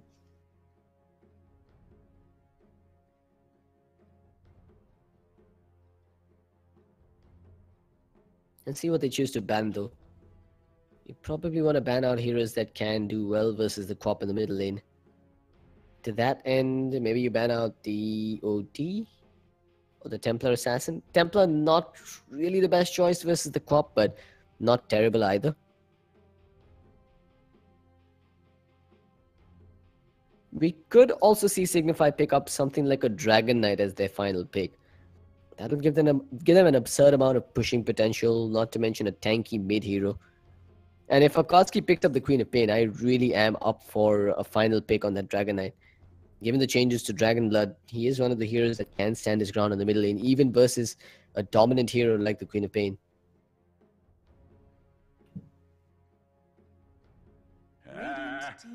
And we'll choose to ban out the Storm Spirit, interestingly. Given that they've got the Silencer and plenty of lockdown between the LC and the Sand King, It's strange that they choose to ban out the Storm. I don't think it was really on Signify's mind in the first place. But this now leaves that Quinnipiac open for either side to pick up. 10 seconds remaining. 5 seconds remaining. Dire team pick. Akatsuki. Oh, last pick Tinker it is then. Nothing too worrisome though for Signify. They do have the Batrider this time around to deal with him.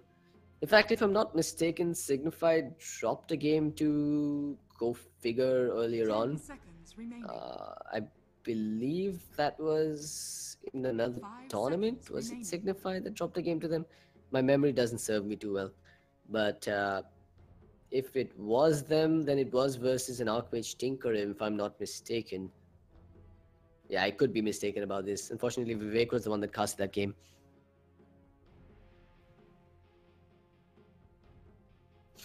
Anyway, let's see what they've got up their sleeves here as the last pick. Now that Storm Spirit ban is slightly better explained from Akatsuki. Now, Signify has a few options here. They could still go for the Quinnipiac at mid, and then Akatsuki runs that as a Laser Rocket Tinker and dominates the lane, basically. Or you could run something cheeky like a mid Clockwork and secure yourself for that Tinker in the eventual stages. But instead, they're just going to go Death Ball, picking up the Death Prophet for themselves and handing it over to Crowley.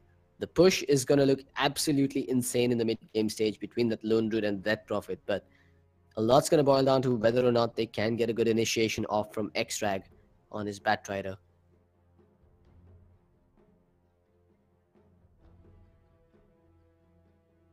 For those of you that are once again just tuning in, I'm CloudX from AFK Gaming, and you're watching the ESL India Premiership Fall Season Phase 1. We're at the promotion and relegation finals here. One of these two teams will make it to the Masters in Phase 2. The other one will lose and drop down to the Challengers.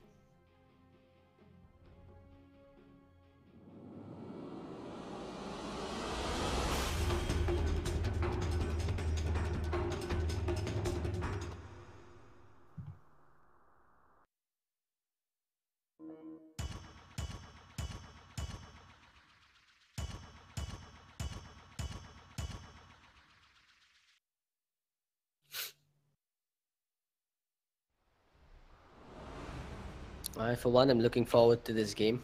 I'd like to see if Akatsuki can hold their own against one of the new powerhouses on the Indian Dota circuit.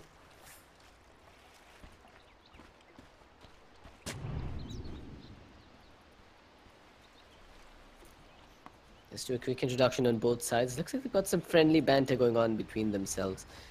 Anyway, this is the name that I find extremely difficult to pronounce. Om Mani Pembe Hum.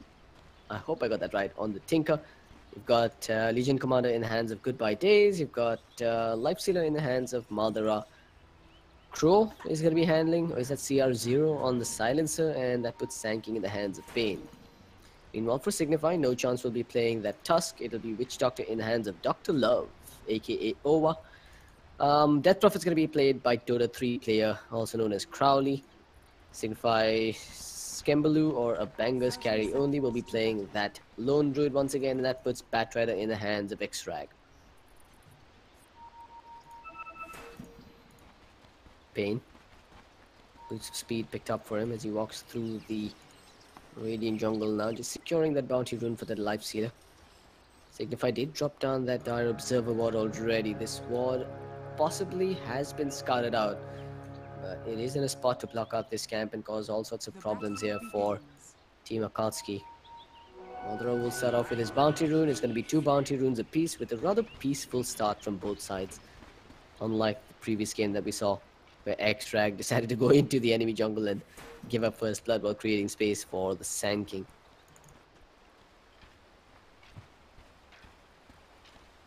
No team's going to call out that salve at level 1. Basic setup on the middle lane here. Tinker starting off with the point and the laser. Tusk coming in to help out the Death Prophet. With the snowball, they could possibly score a kill here, but instead he's got the ice shards, and oh, it's in a bad position. Unfortunately, the Spirit Siphon was popped a tad bit late there by Dota 3 player. I'm not entirely sure what the hold-up was there. He definitely got some more damage done there. There is a Radiant Observer Ward on the cliff here. They should watch No Chance's movements coming in, as you do see the Tinker taking up a defensive position on the right side of the lane. Meanwhile, at bottom this time around, X-Drag has been left to his own devices up against this really scary tri lane.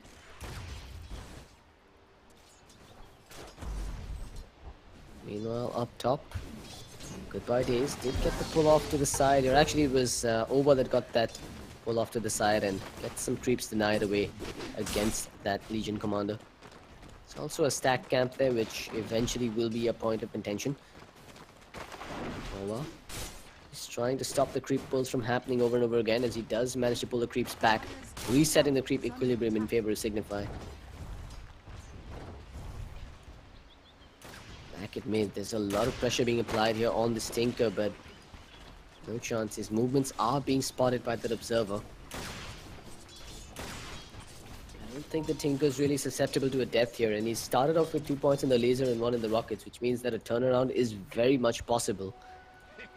But because of No Chance's positioning, he can snag a bounty rune on the top side here, thus giving 3 bounty runes at the 2-minute mark over to Signify, as opposed to just the 1 in favor of Akatsuki. We're gonna see a dive here with No Chance coming in. They are going on the LC. The snowball dodges a lot of damage. The ice shots will block him in. Silencer is TPing in, and they can't quite score this kill. As the regeneration rune will be now picked up by the Tinker. It does put him in a rather cushy spot. Although he is losing the last hits and denies battle here, with Death Prophet getting 13-5 versus 7-2 on that Tinker. No first blood just yet, but Signify does seem to be farming a little more efficiently on this map. 13 CS on this lone route, 14 rather, versus the 12 on the life stealer on the bottom side. And X-Drag, he's got himself a decent 6 CS as well on the off lane. That said, the LC does seem to be doing really well too. Perman Shield, Quelling Blade both online, and now the Boots of Speed picked up as well. He can essentially just jump into the jungle if he doesn't want to stick around in the lane.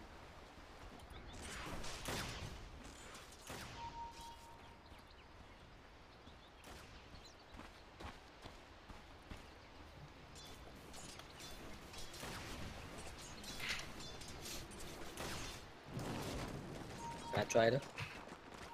He's got his magic stick online in addition to the boots. He's going for the tranquils first. No YOLO blink dagger rushes coming out from him. Just gonna play the slow and steady build up. Playing it safe for now. Or Pain. He's got his boots of speed on that Sand King as well, so there is definite kill potential if he decides to run around the map instead of that silencer. LC did choose to just jump into the jungle for now, so as the creep wave comes back to his tower, No Chance is going to go and seal his bounty rune. He just walked straight past him and got to the bounty rune without any sort of contest. That was as absurd as it gets. But because of that, he's going to walk towards the middle lane unspotted as well, which means that we could see a kill going off on this Tinker, especially if he chooses to get this rune. But never mind that, No Chance is going to be the one to pick it up, given that there's no bottle on the Death Prophet just yet. Meanwhile, X-Drag uses his free time in the jungle while the creep waves are pushed out to farm inside. He's got himself 4, make that soon 5 napalm stacks on those Hellbear Smashers. But mid, looks like the ice shot as well as the snowball did work its wonders, as they are close to getting the kill, but a good 2-man burrow strike from Pain will save the Tinker for now. In fact, it might just be the Death Prophet that goes down. He has a Crypt Swarm available, chooses to turn and run, but has been hit with the last word and the curse, while there's a Boot Sand King giving chase. Death Prophet just barely stays alive for now, but has that salve, which means she doesn't quite have to leave the lane. But that's 2 supports rotating into as the middle lane on the side of Akatsuki. They don't get a kill just yet. It does open up a lot of free space for X-Drag to fight versus that Lifestealer now. And all the while, Death Prophet stays alive and pops a salve to stay in the lane. That said, the LC does seem to be doing exceedingly well on this top lane. He's up to level 5, going at about a level a minute. While X-Drag, he's still at level 4.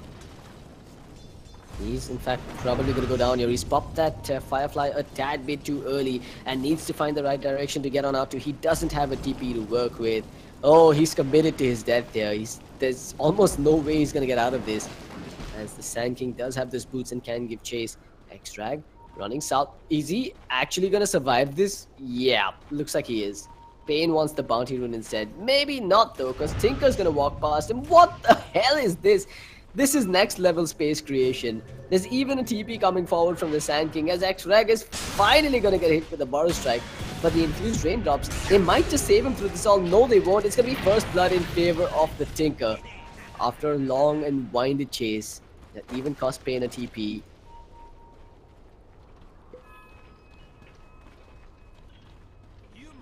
This is the second time we've seen Extract do something clowny like this. Taking his opponents all across the map on a wild goose chase.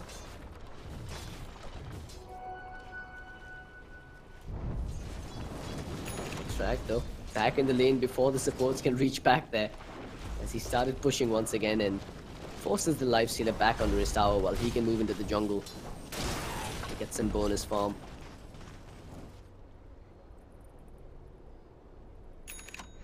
Quick look at the net worth graph. Signify just about 500 net worth ahead, while Akatsuki has the EXP lead for now. That looks like it could be about a change as No Chance pops a solo smoke and goes on the hunt. His target seems to be at the middle lane on that Tinker, but instead he's going to get spotted here, or rather just walk straight past that Sand King. Smoke continues to survive and he drops down that deep offensive observer ward. They're waiting for the Tinker to move back into the jungle, but he's got a haste rune on the Tinker, which could make this a very difficult kill. No Chance. Gonna get wrapped around from behind. That's the high ground advantage in favor of the Silencer, but he's gonna stay closer to his observer ward. Behind the trees, behind the fog of war. No one's been spotted just yet on either side, but while we're looking at this standoff, up top, they end up getting a kill on Goodbye Days. It was actually Over that got the kill as well. While Lone Druid continues to push back at mid, the fight's broken out and they've got the kill on the Tinker. Just barely got that on the tail end of things with No Chance coming in. Looks like Silencer wasn't quite in position to contest that. Up top, Pain in trouble perhaps, but there aren't any creeps left. Lone Druid forced to back away. 2 for 1, Signify slowly creeping into the lead here. X-Rag farming efficiently is up to that level 6 mark and can put a point into the lasso if he chooses to.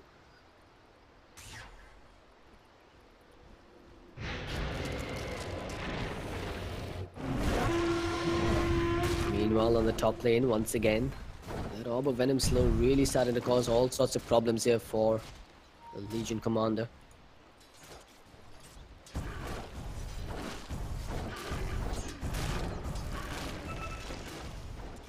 No Midas on the Lone Druid, he's choosing to go for the infused raindrops to deal with the rocket spams from that Tinker.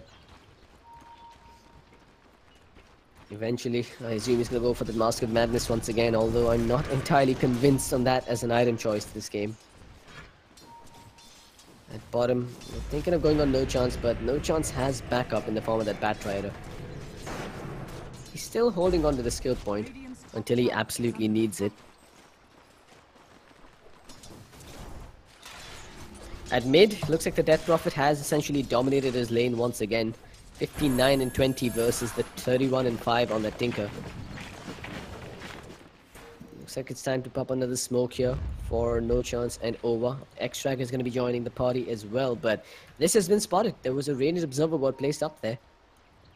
Although I'm not entirely sure it gives vision on this side. Pinging out mid, Tinker, he's left out to dry here. They're just gonna simply dive him and bring him down. Paralyzing cast, Maledict disconnected. Nothing that the Tinker can do but leave his hands, throw them in the air, and submit himself to God Almighty. Second death from the Tinker. That does set his boots of travels back quite a way actually, and as is the case with Death Prophet based lineups, when he scored an objective, rather when you score a kill, it's very likely that you're going to score an early objective as well. And this time it looks to be the tier 1 tower at mid. They still have the lasso available on that Batrider. He finally put the point into it. Radiant's middle tower is under attack. Radiant's middle tower is falling.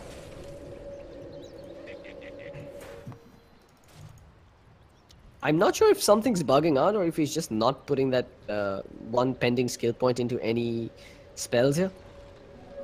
Because he's level 7 and he's only used up 6 of his. There we go. It's going to be the point into the sticky napalm. So No casual TP though from Madara. I'm not entirely sure what that was about. I think he was trying to swap his items. And ended up goofing, unfortunately. Now he's going to have to swap his TP back to reduce that cooldown time on it. Some minor misplays coming out from the lifestealer here on the bottom lane. Well, fortunately enough for Akatsuki, it is a March max tinker, so he's not going to be too worried about farming, especially given that he's got the soul ring in addition to the March maxed out. But mid, they want to kill him again. They're going to go into the tusk. Ice shots will be thrown out and won't quite find him. The snowball's too far out as well, as the silencer is going to TP in to offer some support, and Pain walks through as well. There's the slow from the Arcane Curse. Can they catch up to him? Looks like they can't. The silence being thrown down from the Death Prophet as well. Lone Druid. It is going to be the Mask of Madness for him after all, as he's just in Oblivion stuff away from it. Here comes the Tusk from behind. Casual ice shots thrown down onto Pain, but they just not choose to commit to this fight. Gonna wait. Not gonna be too hasty to dive this one. Fear being caught out, but instead Croc gets a punch in the face and gets sent up into the air, with the Death Prophet coming in and sucking his soul as well. No chance as the one to claim the kill. The silencer was just in the wrong place at the wrong time there. They'll get this tier 1 tower on this top lane, thus giving X-Rag space to farm and get levels as he makes his way towards that Blink Dagger on the Batrider. He's coming into the lane with the Arcane Rune picked up as well, so looks like he's just going to commit it on farming creeps instead. Got backup coming in though. Dr. Love is TP'd in, and so too has Scambaloo. There's the lasso to start things off. Dr. Love throws down the cast. They are going to get a few stuns off, but he pops the rage and tries to kill off X-Rag. Madara, probably a bad choice to turn and fight there. He's going to end up going down. He even had the Infest. I'm not sure what prompted him to stay and beat up on that Batrider. After all, it is a Batrider with the drums online, so his movement speed is nothing to be scoffed at.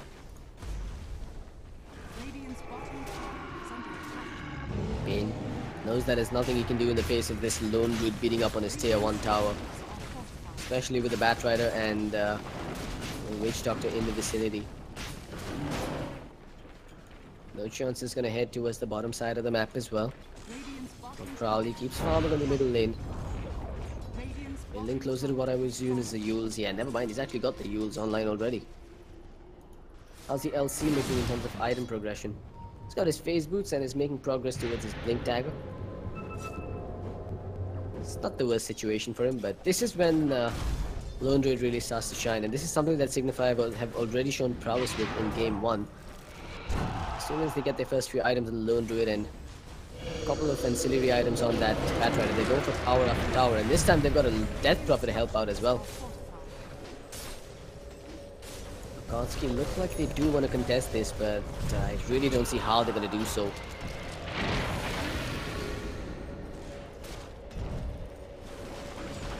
Batrider looking for the pickoff, sees the Sand King. Sand King sees him as well. Tower goes down uncontested, and X-Drag and the boys will back away without a fear. Up top, Silencer finally hits level 6, so the global silence is now available at their disposal if they want to take team fights. Once they get that epicenter online on the Sand King, I think initiation should get significantly easier, with a Burrow Strike into epicenter followed by a global silence for pickoffs. That said though, the Yule Scepter could really throw a wrench into those plans. But there's the big item. We've got the Boots of Travels finally finished up on the Tinker. Unfortunately for him, he's lost 4 of his outer towers, so that's four structures that he can't TP on. He's 15 minutes into the game.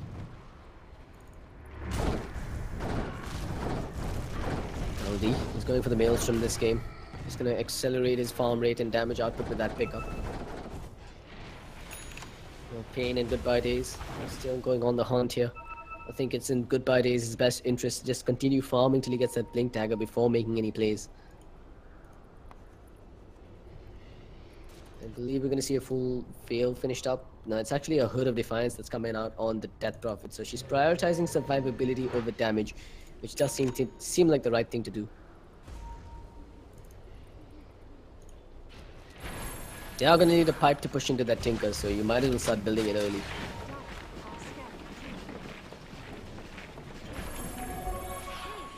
There's the smoke. Goodbye, Daze. He's so close to his blink dagger. They really want to make a play like this. They do have the global silence available, so they're looking to score that dual kill right now. But it looks like Signify are going to be able to back away from this without suffering any casualties. Good Spidey senses coming out from them.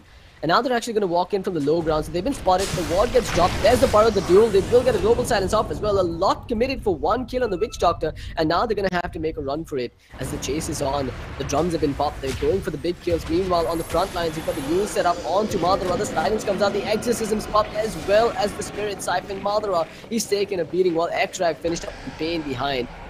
They're going to go for Madara's kill here, and it looks like they might just get it as well. Those Exorcism Spirits giving chase, but not doing nearly enough damage as he'll armlet toggle his way out of there. Thus, it ends up being a 1-for-1 trade with the Exorcism committed as well.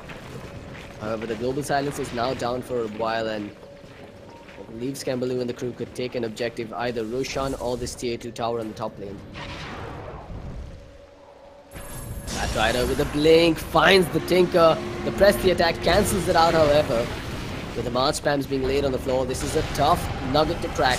As Dota 3 player walks in, Crowley gonna get hit with an epicenter, has the Yule Scepter, sends himself up into the air while Pain's the one taking the beating in his own epicenter, gets punched up with the Walrus Punch and brought down to death. Meanwhile, the Silence, Madara getting Spirit Siphoned as well, while Silencer gets put on the wrong side of the shards. The March cover fire will secure Akatsuki's retreat. A lot committed again in a very haphazard team fight. It ends up being just the Sand King that ends up going down. Gotta say, it could have been a lot worse for Akatsuki. Signify not getting as much as they would have liked. It's primarily because of the Tinker dropping march after march on the floor. I believe the call should be to wait for the Pipe of Insight to come out on that Death Prophet before they start pushing towers again.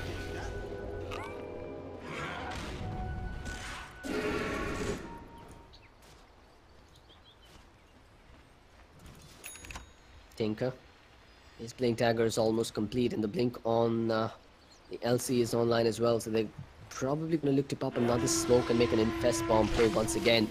There's the infest, there's the smoke. As they're on the hunt, this observer has spotted out Crowley. They jump in and bring him down quickly. This could be a big one. They're going to go in, they get the jump, they get the infest bomb out as well. Do they have enough damage is the question. They have the bar stack and they have the kill. It's not a dual victory for the LC, but it's a kill nonetheless, with Madara claiming the money for it. Once again, it's Akatsuki delivering a rather decisive blow, putting a Crowley on the death timer for 37 seconds.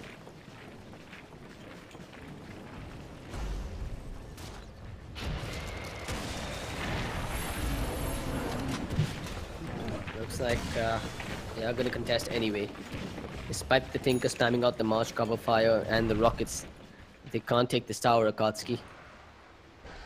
No objectives were claimed on the back of that kill on Crowley. Everyone on the side of Signify were ready. So they do manage to stem the bleeding for now, but that pickoff did buy them time to get the Global Silence back online on the side of Akatsuki, and this should give them a bit of an upper hand in the next fight. Crowley looks like he's choosing to go for the Lincolns instead of the Pipe here.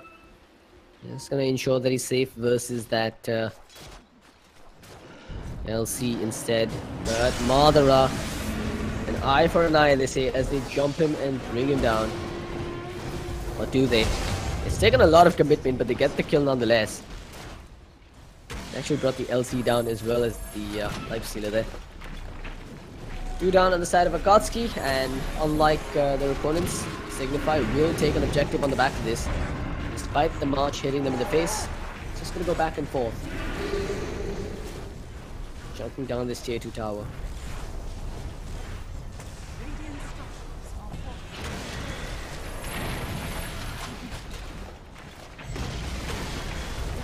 It did cost them a spirit bear, but it's still well worth it. Getting another tier 2 tower down this early on in the game without having to commit your exorcism means that you can now use it on Roshan instead. And they're thinking of it. Thinking of it. Crowley doing the Macarena in the pit. Waiting for his allies to get closer. And here we go. This should be a very easy takedown on Rush. Akatsuki, they're grouping up the smoke and move into the pit. But where's the smoke? They don't have a smoke. Dire are scanning. Okay then. Now they pop it. They had it on someone, I'm not sure who, but it was a tad bit too late. Rosh has been taken down. Aegis is up on the Death Prophet, but no exorcism for a while, so I think that's the cue. Wait for 2 minutes, get your exorcism online, try and maybe take that last tier 2 tower, or just go for a pick off and then high ground again. And looking for that kill. They will jump in to get the duel off, and that should be the death of no chance. Sneaky beaky play coming out from Akatsuki. Scoring themselves a much needed pick off again. But another one that will not be able to translate into an objective. That's bonus 10 dual damage going in favor of the LC. Giving them something to fall back on after losing that Aegis. And more importantly, they shave off 20 seconds on the clock. Or rather, shave off 20 seconds when they still have the Aegis on the side of Signify.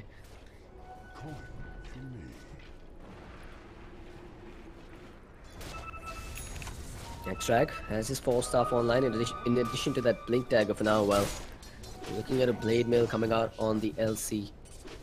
Tinker on the other hand, his Ethelence is nearly complete. This means that Ring of Health to finish it up for now. Or rather the recipe, what am I saying, Ring of Health. Sorry guys, had a brain fart moment.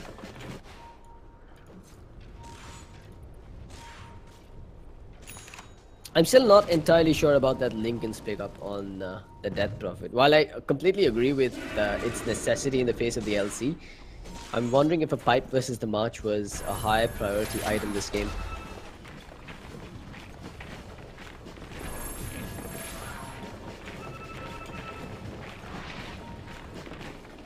Next frag. Standing in the standard Tinker spot, hoping that he jumps upon him.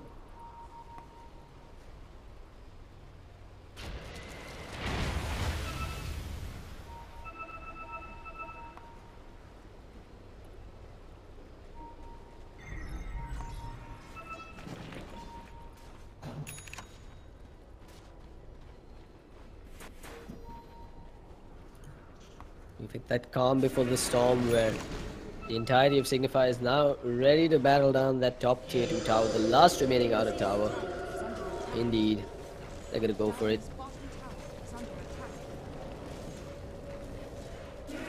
They did commit the exorcism for it, so it looks like Akatsuki are just gonna commit themselves to fighting on the high ground, but that high ground push could come a lot sooner than they anticipate. Although there's really no way for Skembali to join them in this fight. Signify are yet to lose a single tower in this entire game, and unfortunately, while Akatsuki's defenses are looking really good, their offense isn't looking that strong. And all the while you've got Skembali just farming alongside. Aiming for the ultimate orb on himself. Not entirely sure what he plans to make with that, but he's got that stray ultimate orb queued up. He's probably going to switch it over to something else.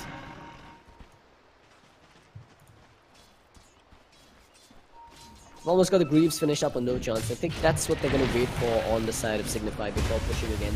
Because I believe the Aegis is going to be reclaimed soon enough. I mean, it's fairly certain it's going to be reclaimed before the next exorcism comes online. Or maybe just about the time that it comes online again.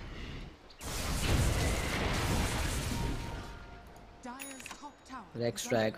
Sparing no expenses, picking up a gem as well. Goes dewarding inside the jungle, leaving Akatsuki entirely in the dark. Taking away map control from them. However, it looks like they might finally get themselves a tier 1 tower on this top lane as 3 heroes are waiting in the wings. And the rest of Signify is just grouping up, dewarding everything else on the map.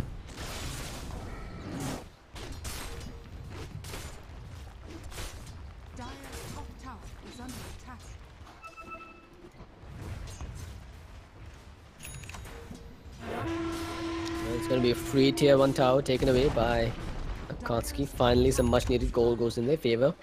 As Signify will now smoke inside the enemy jungle, confident that there are no wards watching them. Firefly pop, X-Rag. He's really looking to go in deep here. But they need to be careful. The LC is not there though, and they know this, which is why they can kidnap someone away like this. It's gonna be the Sand King that gets stunned up. The Greaves from No Chance allows him to cancel the global silence as he gets that snowball stun off to secure the kill. Great stuff coming out from Signify. They put the countdown on the global silence. They put the Sand King on the sidelines for 20 seconds. And even though the Aegis has just been reclaimed by Roshan, they're gonna go up onto the high ground with the Exorcism expended.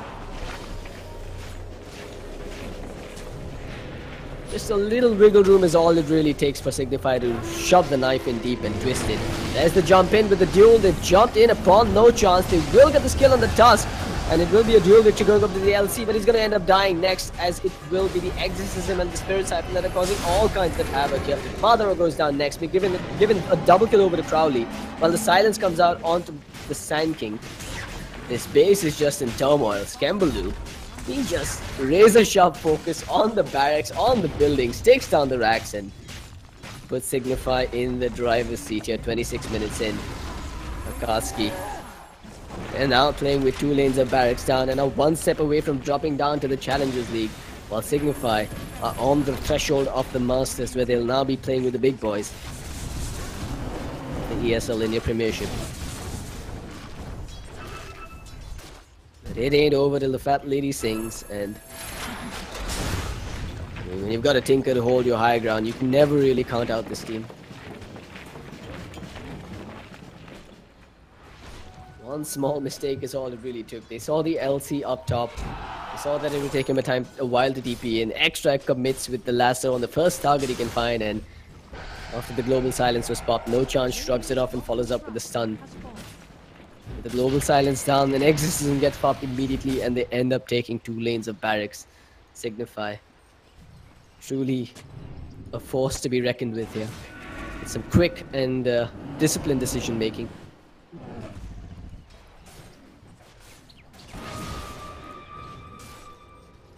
Akatsuki. They've been shaken, there's no doubt about this. Well, Madara does have a fair amount of damage being output here. They need to make some desperation plays and buy themselves some time and space. They're going to smoke and move through the middle lane where they see Crowley hanging about, but Crowley is a fairly tough nut to crack now that he's picked up his Lincoln Sphere.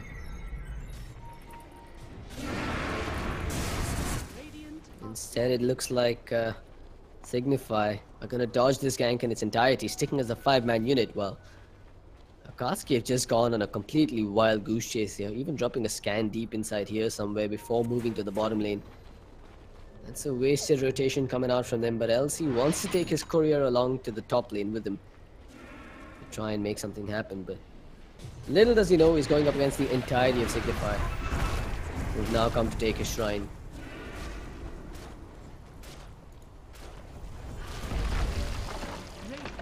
Scambaloo with the Mjolnir finished up with Lincolns of his own. Good luck dueling anyone on the side of Signify now, apart from their supports. Exorcism is back online and they're ready to go. Crowley leading the charge, Extract jumps in, hoping to get that lasso off, but is forced to 4-staff away before he loses his own life. No pipe of insight though. That march is still going to cause all sorts of problems.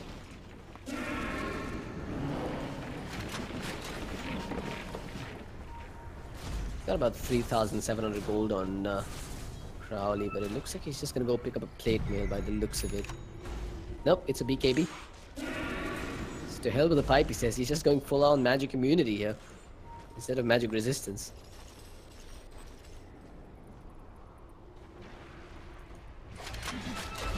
Tinker doing what he can to split push and try to force back a rotation from Signify, but unfortunately Signify just not taking the bait right now. But they are playing it safe. The right move would be to claim the next Aegis and then move on to the high ground. Roshan is back online though, so now would be a really good time.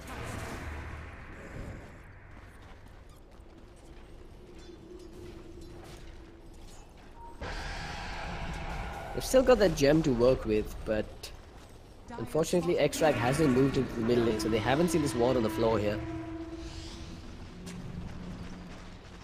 Should see it now. Nope, Extract still doesn't see it. Just barely out of range of it. But either way, they've opened up space for the lone druid to move into the pit and beat the hell out of this Rosh. Look at him go with that attack speed. Rosh is just melting at his hands. It's going to be an Aegis on Death Prophet and a Cheese on that Lone Druid, making them pretty much unkillable.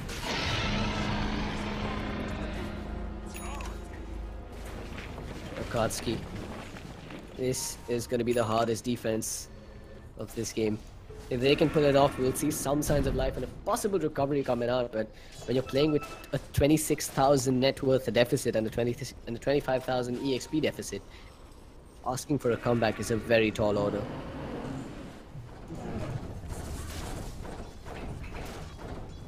Lone Druid, he's queuing up. The Daedalus up next, so he's just going to raw damage this game, relying on his teammates to be at his back and keep him alive.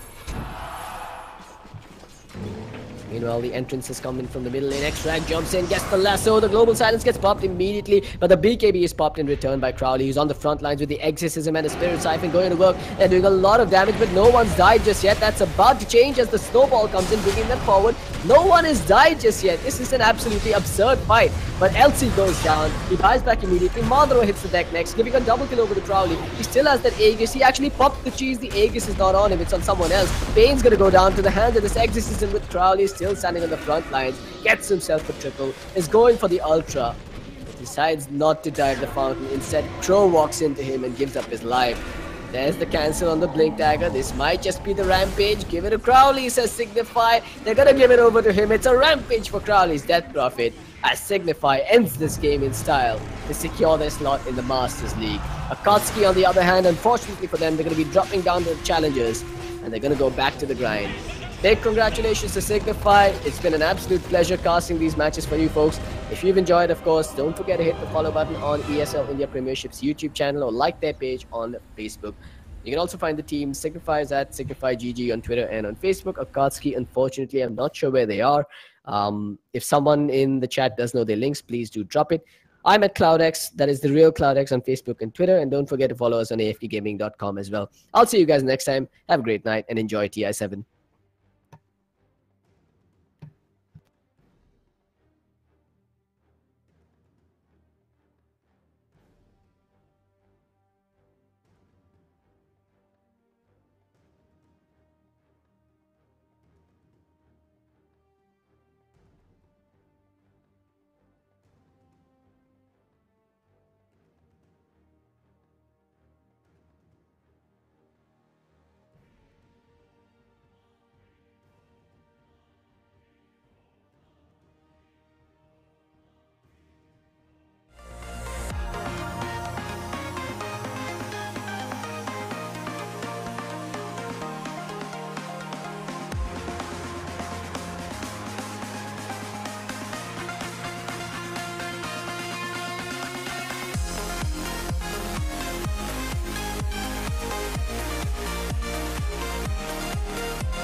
Everybody, we now have two new entrants in Dota 2 in the Masters League. First of all, congratulations to Team Signify, who have secured a position in the Masters League after defeating White Unicorn, and now Team Akatsuki. White Unicorn and Akatsuki have been relegated, as you may all now have figured it out. Also joining us in the Masters League of Dota 2 is this team from Malaysia called Genesis. Now, ladies and gentlemen, this has brought us to the end of the playoffs of today, but this is with the idea that the August session of the ESL Inter Premiership 2017, brought to you by Omen by HP, HyperX, and Zabi BenQ, is going to be back again tomorrow with more Crash Royale, and we will find out who else has made it to the Masters League in their respective games. But for today, I'm your host Wagish Gotslebhan, and I'll be signing off with the promise that we'll be back again tomorrow.